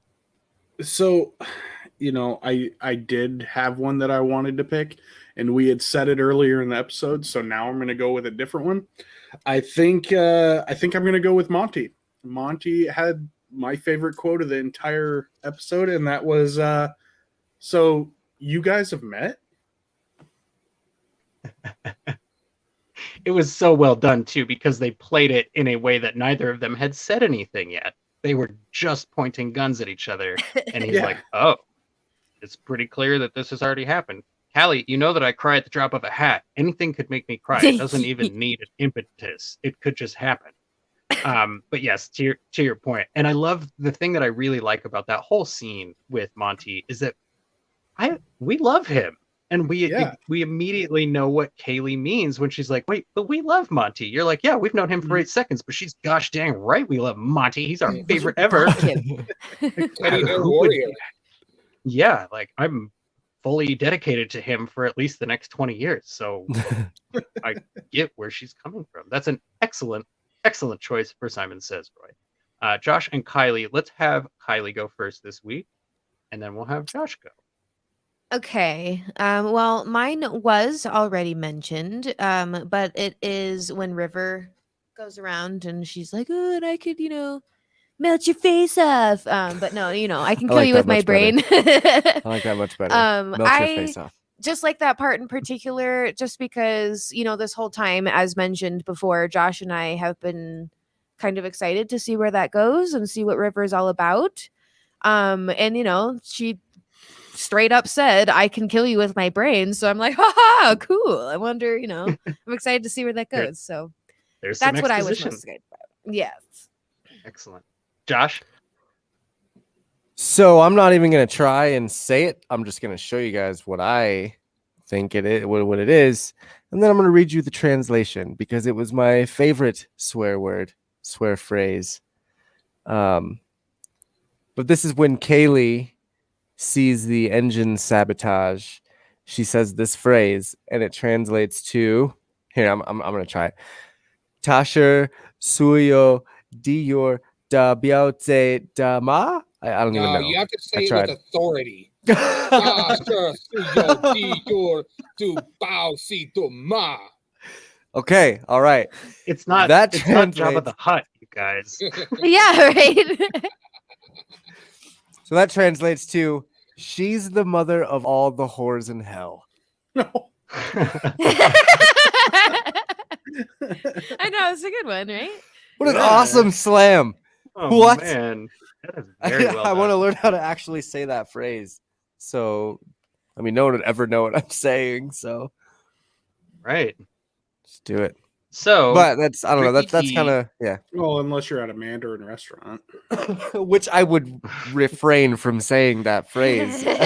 Mandarin restaurant. I don't know. I'd say it if I drop my chopsticks or knock my bowl over. Mother of all the whores in hell. There's a time and place for it. Just saying, No, because then that opens up a can of worms. understand. It opens up a can of Justice- worms, and I've done it because I don't know how to speak Spanish very well. But each time I try, I just open up a can of worms, And they try And- to have a conversation. and they have a conversation. And yeah, it just You're doesn't right. ever work. So you say a phrase like that in a restaurant, they're gonna be like, "Oh, this guy knows exactly what he's talking about. He just Right. Well, said all of that." And it's funny that you would say that there's a time and place, Roy, because that's exactly the answer that Simon gave Kaylee several episodes back when she was trying About to get swearing. him to swear more. Yeah. So, Yeah. Ricky D, before you give your choice for Simon Says, let me just point out if there's anybody who's at fault for not having brought up these Chinese translations before. All right, go ahead, Ricky D. What's your pick for Simon Says? I can agree with that. All right, I'm gonna go with Wash.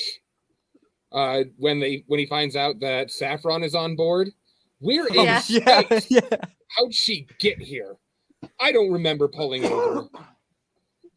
Yep. Yeah. We're in space. How did she get here? Like, that's, yeah. It's because from his perspective, they've just been flying. So, yeah, He's I been in love charge that of where moment. they're going. He's in charge of Right. who comes on the ship. He's in charge of everything going on there. He needs to know who's on the ship. And apparently Saffron is one of those people. Right. Yeah. That the whole scene, the family around the dinner table, right? I love that scene, and that we also got that moment where Saffron, Yosef Bridge gave the she's like, well, let me guess. Now you're going to ask, well, if she has all this information, why doesn't she just walk in there and take it herself? And then Yeah. they have like 3 or 4 other points brought up, and then Jane goes, I got a question. If she has all that information, how come she don't just walk in there and take it for herself? Like, And and then there it is. there you go. Bing, bing, bing, bing, bing. Bing, bing, bing, bing.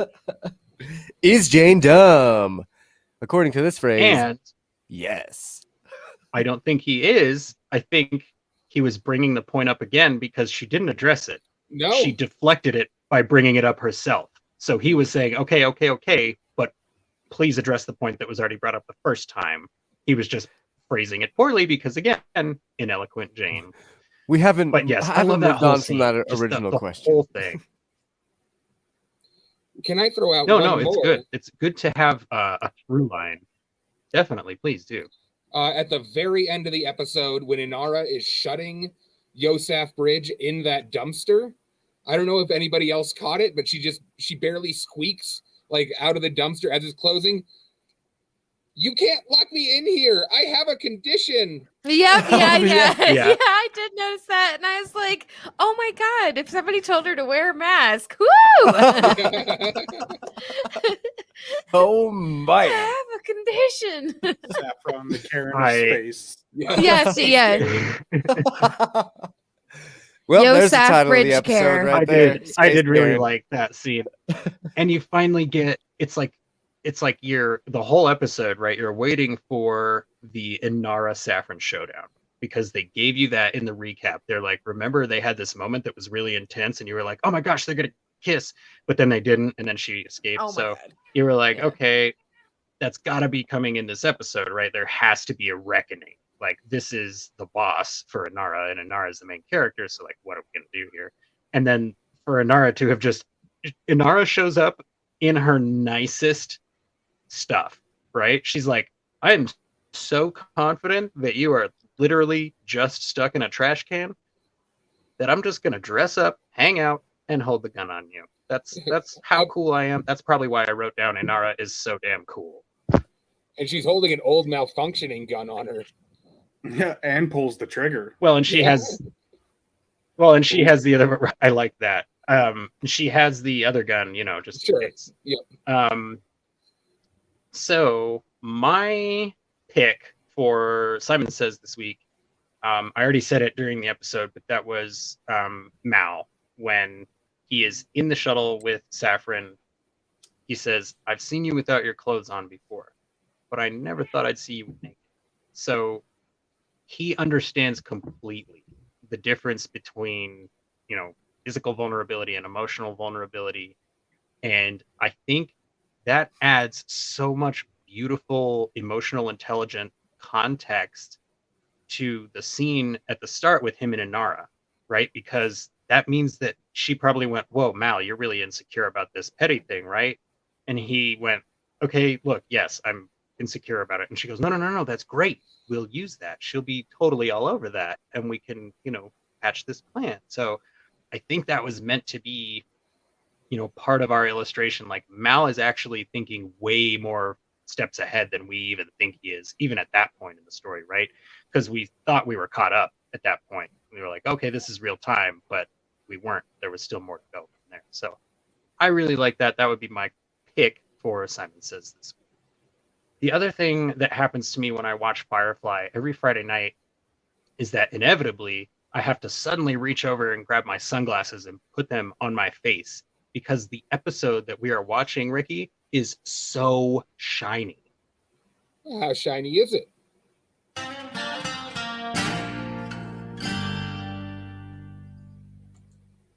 That's a very good question, Ricky D from Best Flicks with Ricky D. And instead of just throwing my answer out there like I want to do, I'm going to repeat the same pattern as we did for the last segment. So we'll have Roy go first, then Kylie and Josh, then Ricky, and then me. Roy, how shiny on a scale of 1 to 10 is this episode for you? It's not one of the better episodes, honestly. I do feel like it had some points that they shined, but I think I would probably go with it. I'm going to say 6.5. Just barely underpassing. Josh and Kylie? What would you say, Kylie? I'm gonna go ahead and go with a solid 8. I do think that this episode in particular was a lot of fun. Lots of mentionable moments. But again, there's some other episodes out there that I thought were a lot more perfect. But I think a solid 8 is a good one for this. Yeah, man, and How I'm about you, gonna. This is probably my least favorite episode of the entire series. I'm gonna go with a 6 on this guy. No real particular reason, I guess. I just wasn't that invested in it. I really hate the character of Saffron. I don't think she needs to be around. Like, Can somebody leave? can somebody please leave? So when I was a kid and my stepmom first came into my life, every time we would sit at the dinner table, I would sit there and look at my dad and go, "Can somebody leave?" And I think it's hilarious, apparently. Yeah, so Kylie likes to bring it up all the but, time. But yes, that's exactly what I would say to Saffron if I was on the dinner at the table with the Serenity family. Crew. Can I would somebody just leave? look at Mal and say, "Could somebody leave?" It's very passive aggressive of you. I just think it's the funniest thing. I didn't think it was very funny. Like, it had some funny spots and whatnot, but I think one of the main reasons I found comedy in it was because I looked up the translations. Once I started looking up translations, I started really like, dude, Mal, when he first walks into the estate, he says, "Holy testicle." Like, come on, man. These translations are gold in just this episode alone.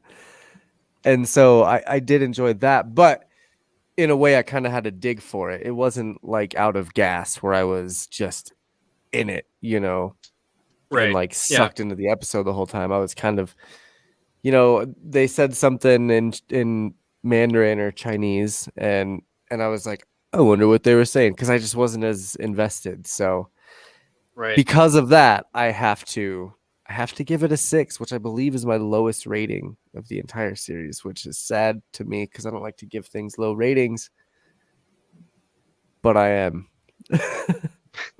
It's okay, to be honest. So Ricky D, how shiny is this episode for you, my friend? I'm going to throw out 7.5. It is my favorite episode, but it is also flawed. It's got a lot of exciting parts. I don't hate Yosef Bridge the way Josh does. I can kind of appreciate her as a character, but I do think I hate pretty people. And it's hard to. I think that I've got that just like coursing through my veins. Now I see where the animosity between you and Jesse comes from. Absolutely, no I question. can leave if No question. So Yeah, I dude. think Here, it's all you, Ricky. It's all you, man. I don't hate Yosef Bridge as a character, but there is some kind of weird animosity hanging out, and it just wasn't the best episode. So 7.5. Josh, 7.5. I have you tallied. Ricky D, thank you. Josh, Rosie was asking in the chat. it distracted me while I was watching. That's kind of why, because it was honestly when Mal walked into the estate and he said the Mandarin, and I was like, I wonder what he said there. And I look over at Kylie and I was like, he said "holy testicle." And then it just, I spiraled, man. I spiraled because then I was like, well, what were some of the other phrases they said? So now I want to know. Yep. So I guess that means that all we have left is my rating for this episode. I had initially had this episode at a 6 out of 10. And I think just mirroring some of the sentiment that you guys are putting down was like, it's not that it's a bad episode, it's that so many episodes, especially of all of the ones we've been watching recently, have been very, very high caliber. If you follow our Yeah. show on Instagram at Sudden But Inevitable Podcast, you saw our recent infographic with the last 5 episode ratings, and they are all like on average, they're all higher than the first half of the series. So it feels like maybe this is just a necessary, dip on the roller coaster. So I started it at a 6 out of 10, and then I gave it another point back actually for some of the moments in it, just because those moments still hit me even on this rewatch, and I was laughing out loud knowing they were coming. So that's worth something to me, and honestly, that's part of what we love about Firefly as people who have seen it before, is that we can go back and pick up new little pieces and new little tidbits, and we can find new intricacies to the relationships and small little details on the ship that we never noticed before. Josh, I'm just going to send you the list of all the Han Solos because I know you're not seeing them, and it's not your fault. They're very hard to find. I'm seriously not finding any of them, So- and I'm very sad because we're now 11 episodes deep, and I haven't seen Yeah. a single, Should have seen one. by except the now. pants that Mal wears constantly. That's like, Yep. Well, not constantly. Well, Not right. this episode. That's a very good point, Ricky D. Shepard Saxon is referring to the box OB, which is the original boards, the old boards. There were message boards on Fox website when the show was running, and some of the actors from the show would actually participate on there.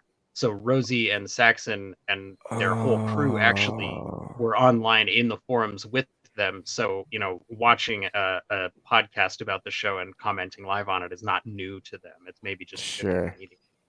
Sure. Rosie and Saxon are OG browncoats, like very strong firstborn, right? No, Callie, I have not, and it's very disappointing.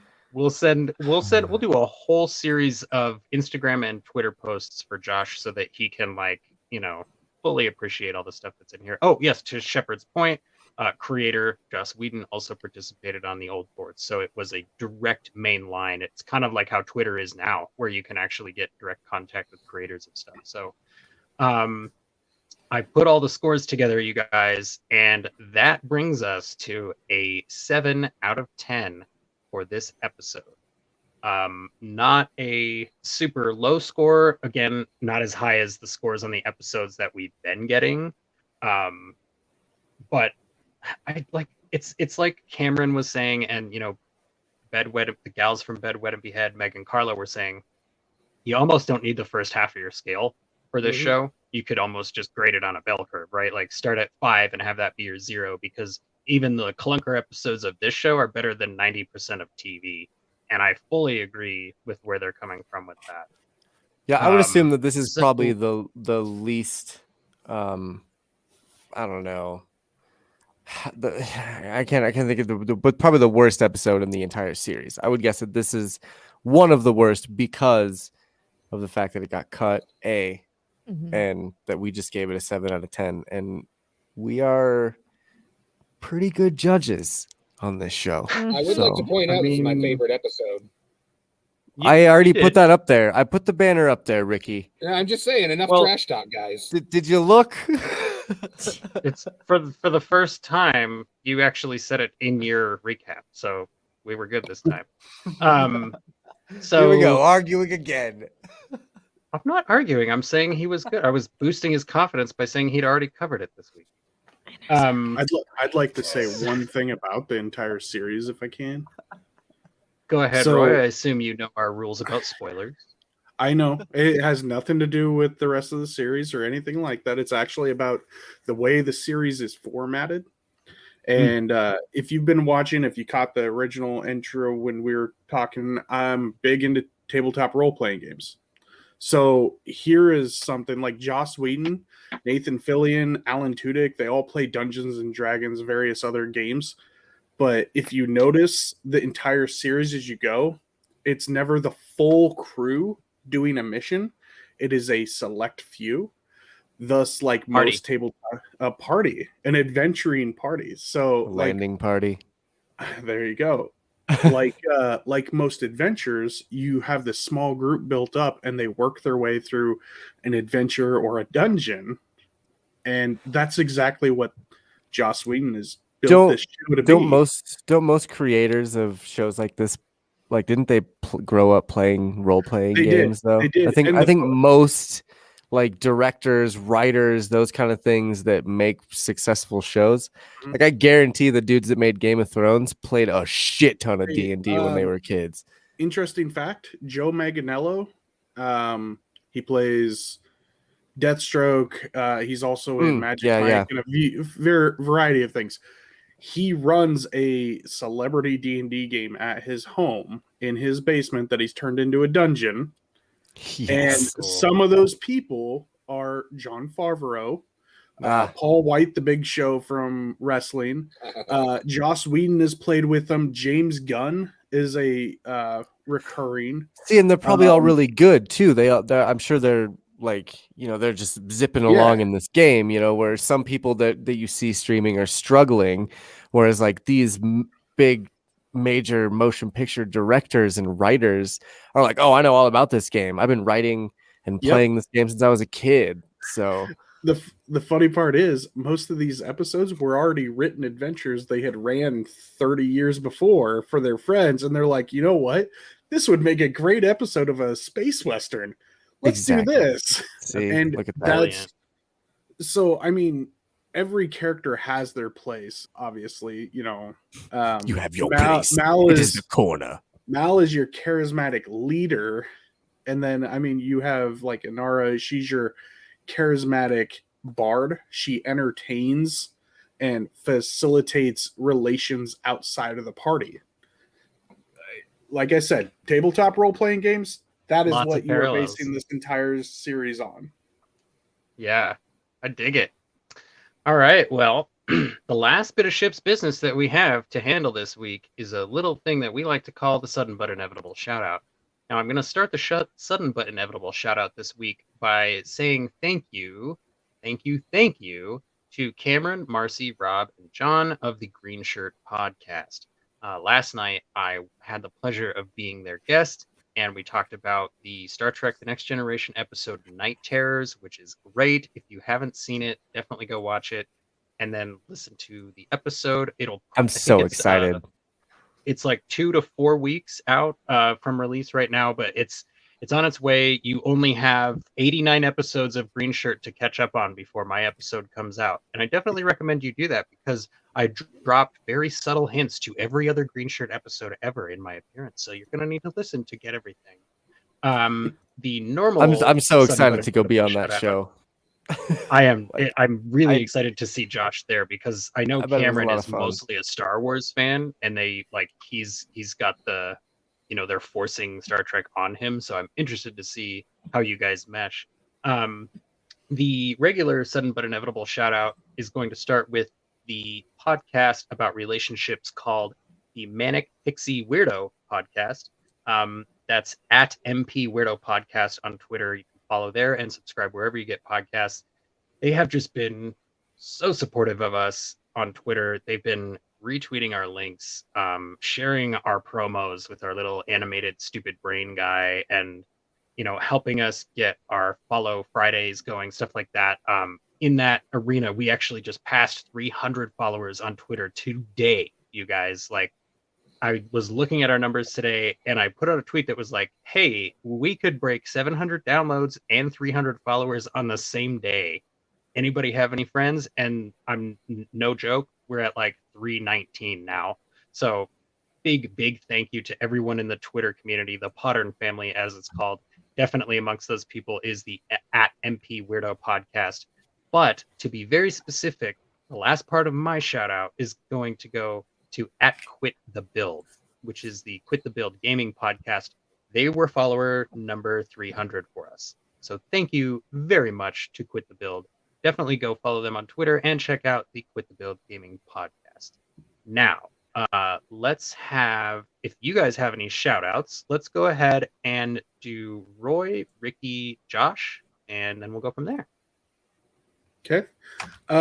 So my shout out, I'm going to give to a Twitch streamer. I stream a lot on Twitch, and I've been slowly building up some relationships with friends on there. And, I want to give my shout out to at Ixie Sticks. She is a variety streamer. She does a lot of indie games, and one of her big things is she does common based chat where she just chats with her followers, and she does poetry. They do on the spot create poetry depending on whatever the followers want to see. So she is a very lively person. I think you would enjoy her very much. Go check her out on Twitch. She also has an Instagram on at Ixie Sticks as well. That's Very it. cool.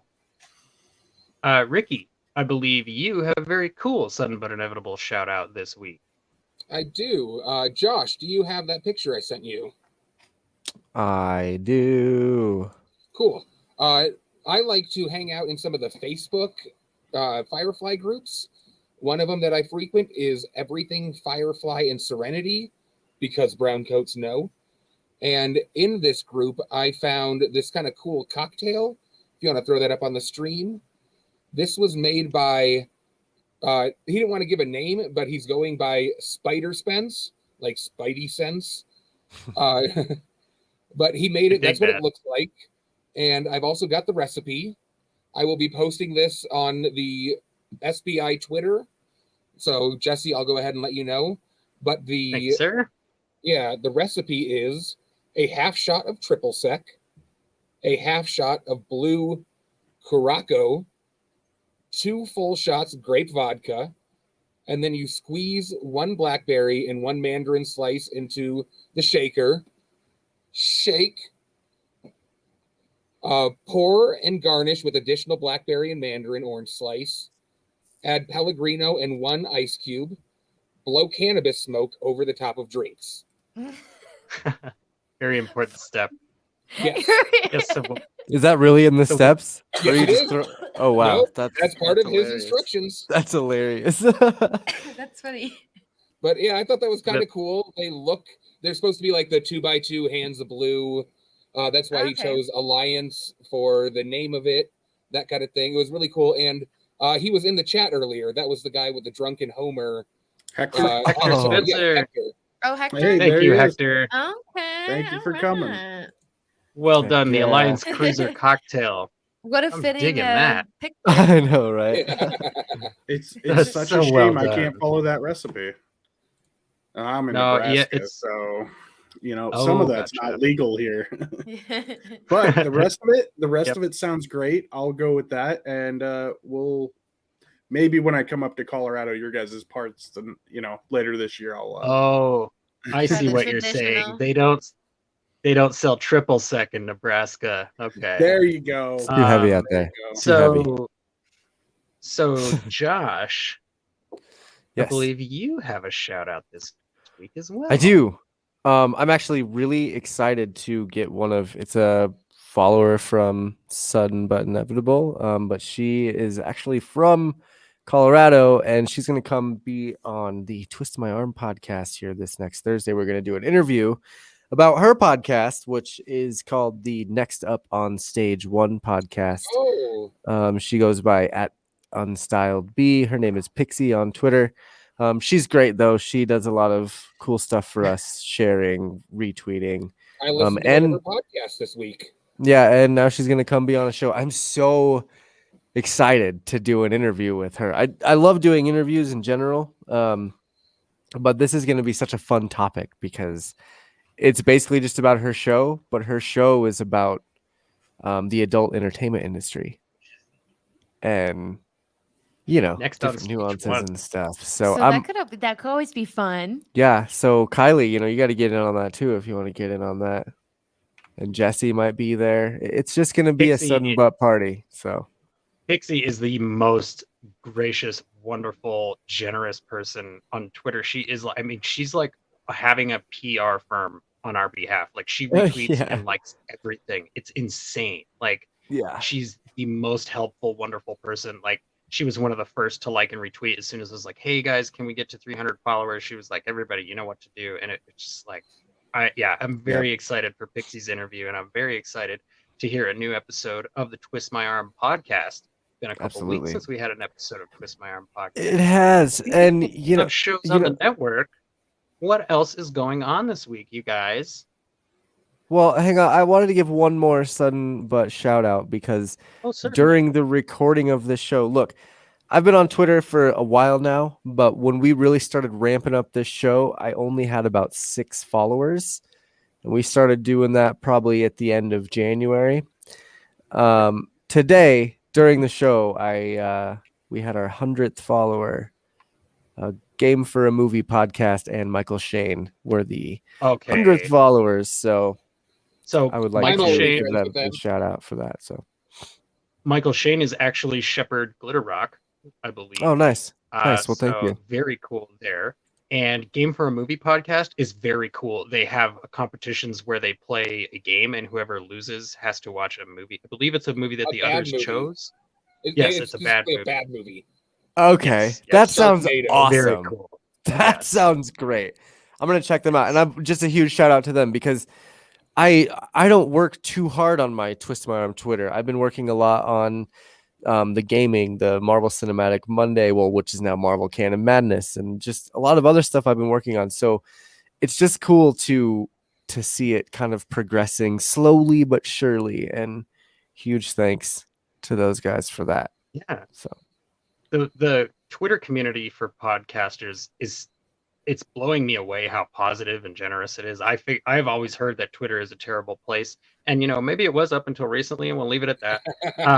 But there are other things going on in the Twist My Arm network this week. So we have Best Flicks with Ricky D, with just dropped a new episode last Monday, and you can definitely check that one out. Ricky D, what's going to be on your next episode of Best Flicks? Do you know that yet? Yeah, I think I'm going to be doing.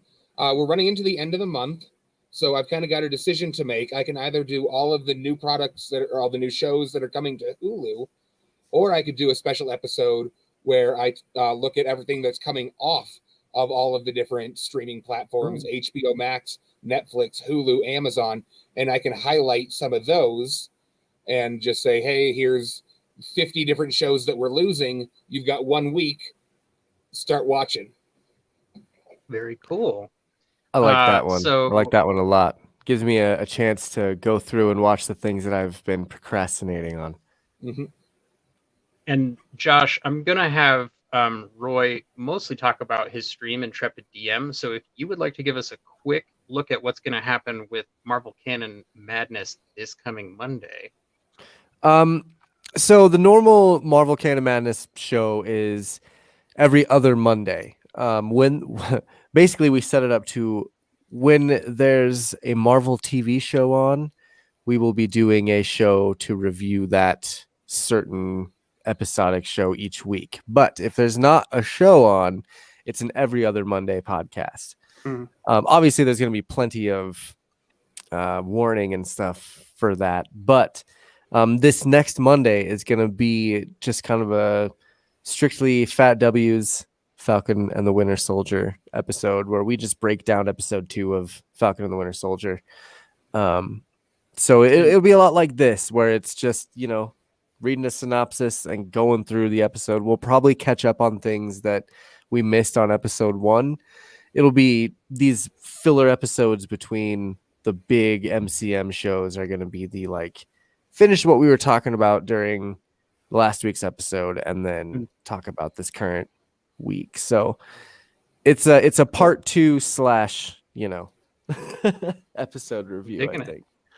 But all right, so Roy, other than as co-host of the Marvel Canon Madness podcast here at the Twist My Arm Network, if people want to follow you and consume more of your wonderful content, which I can personally vouch for, I'm not just saying that, how can they get a hold of you, and where's the best place to find you online?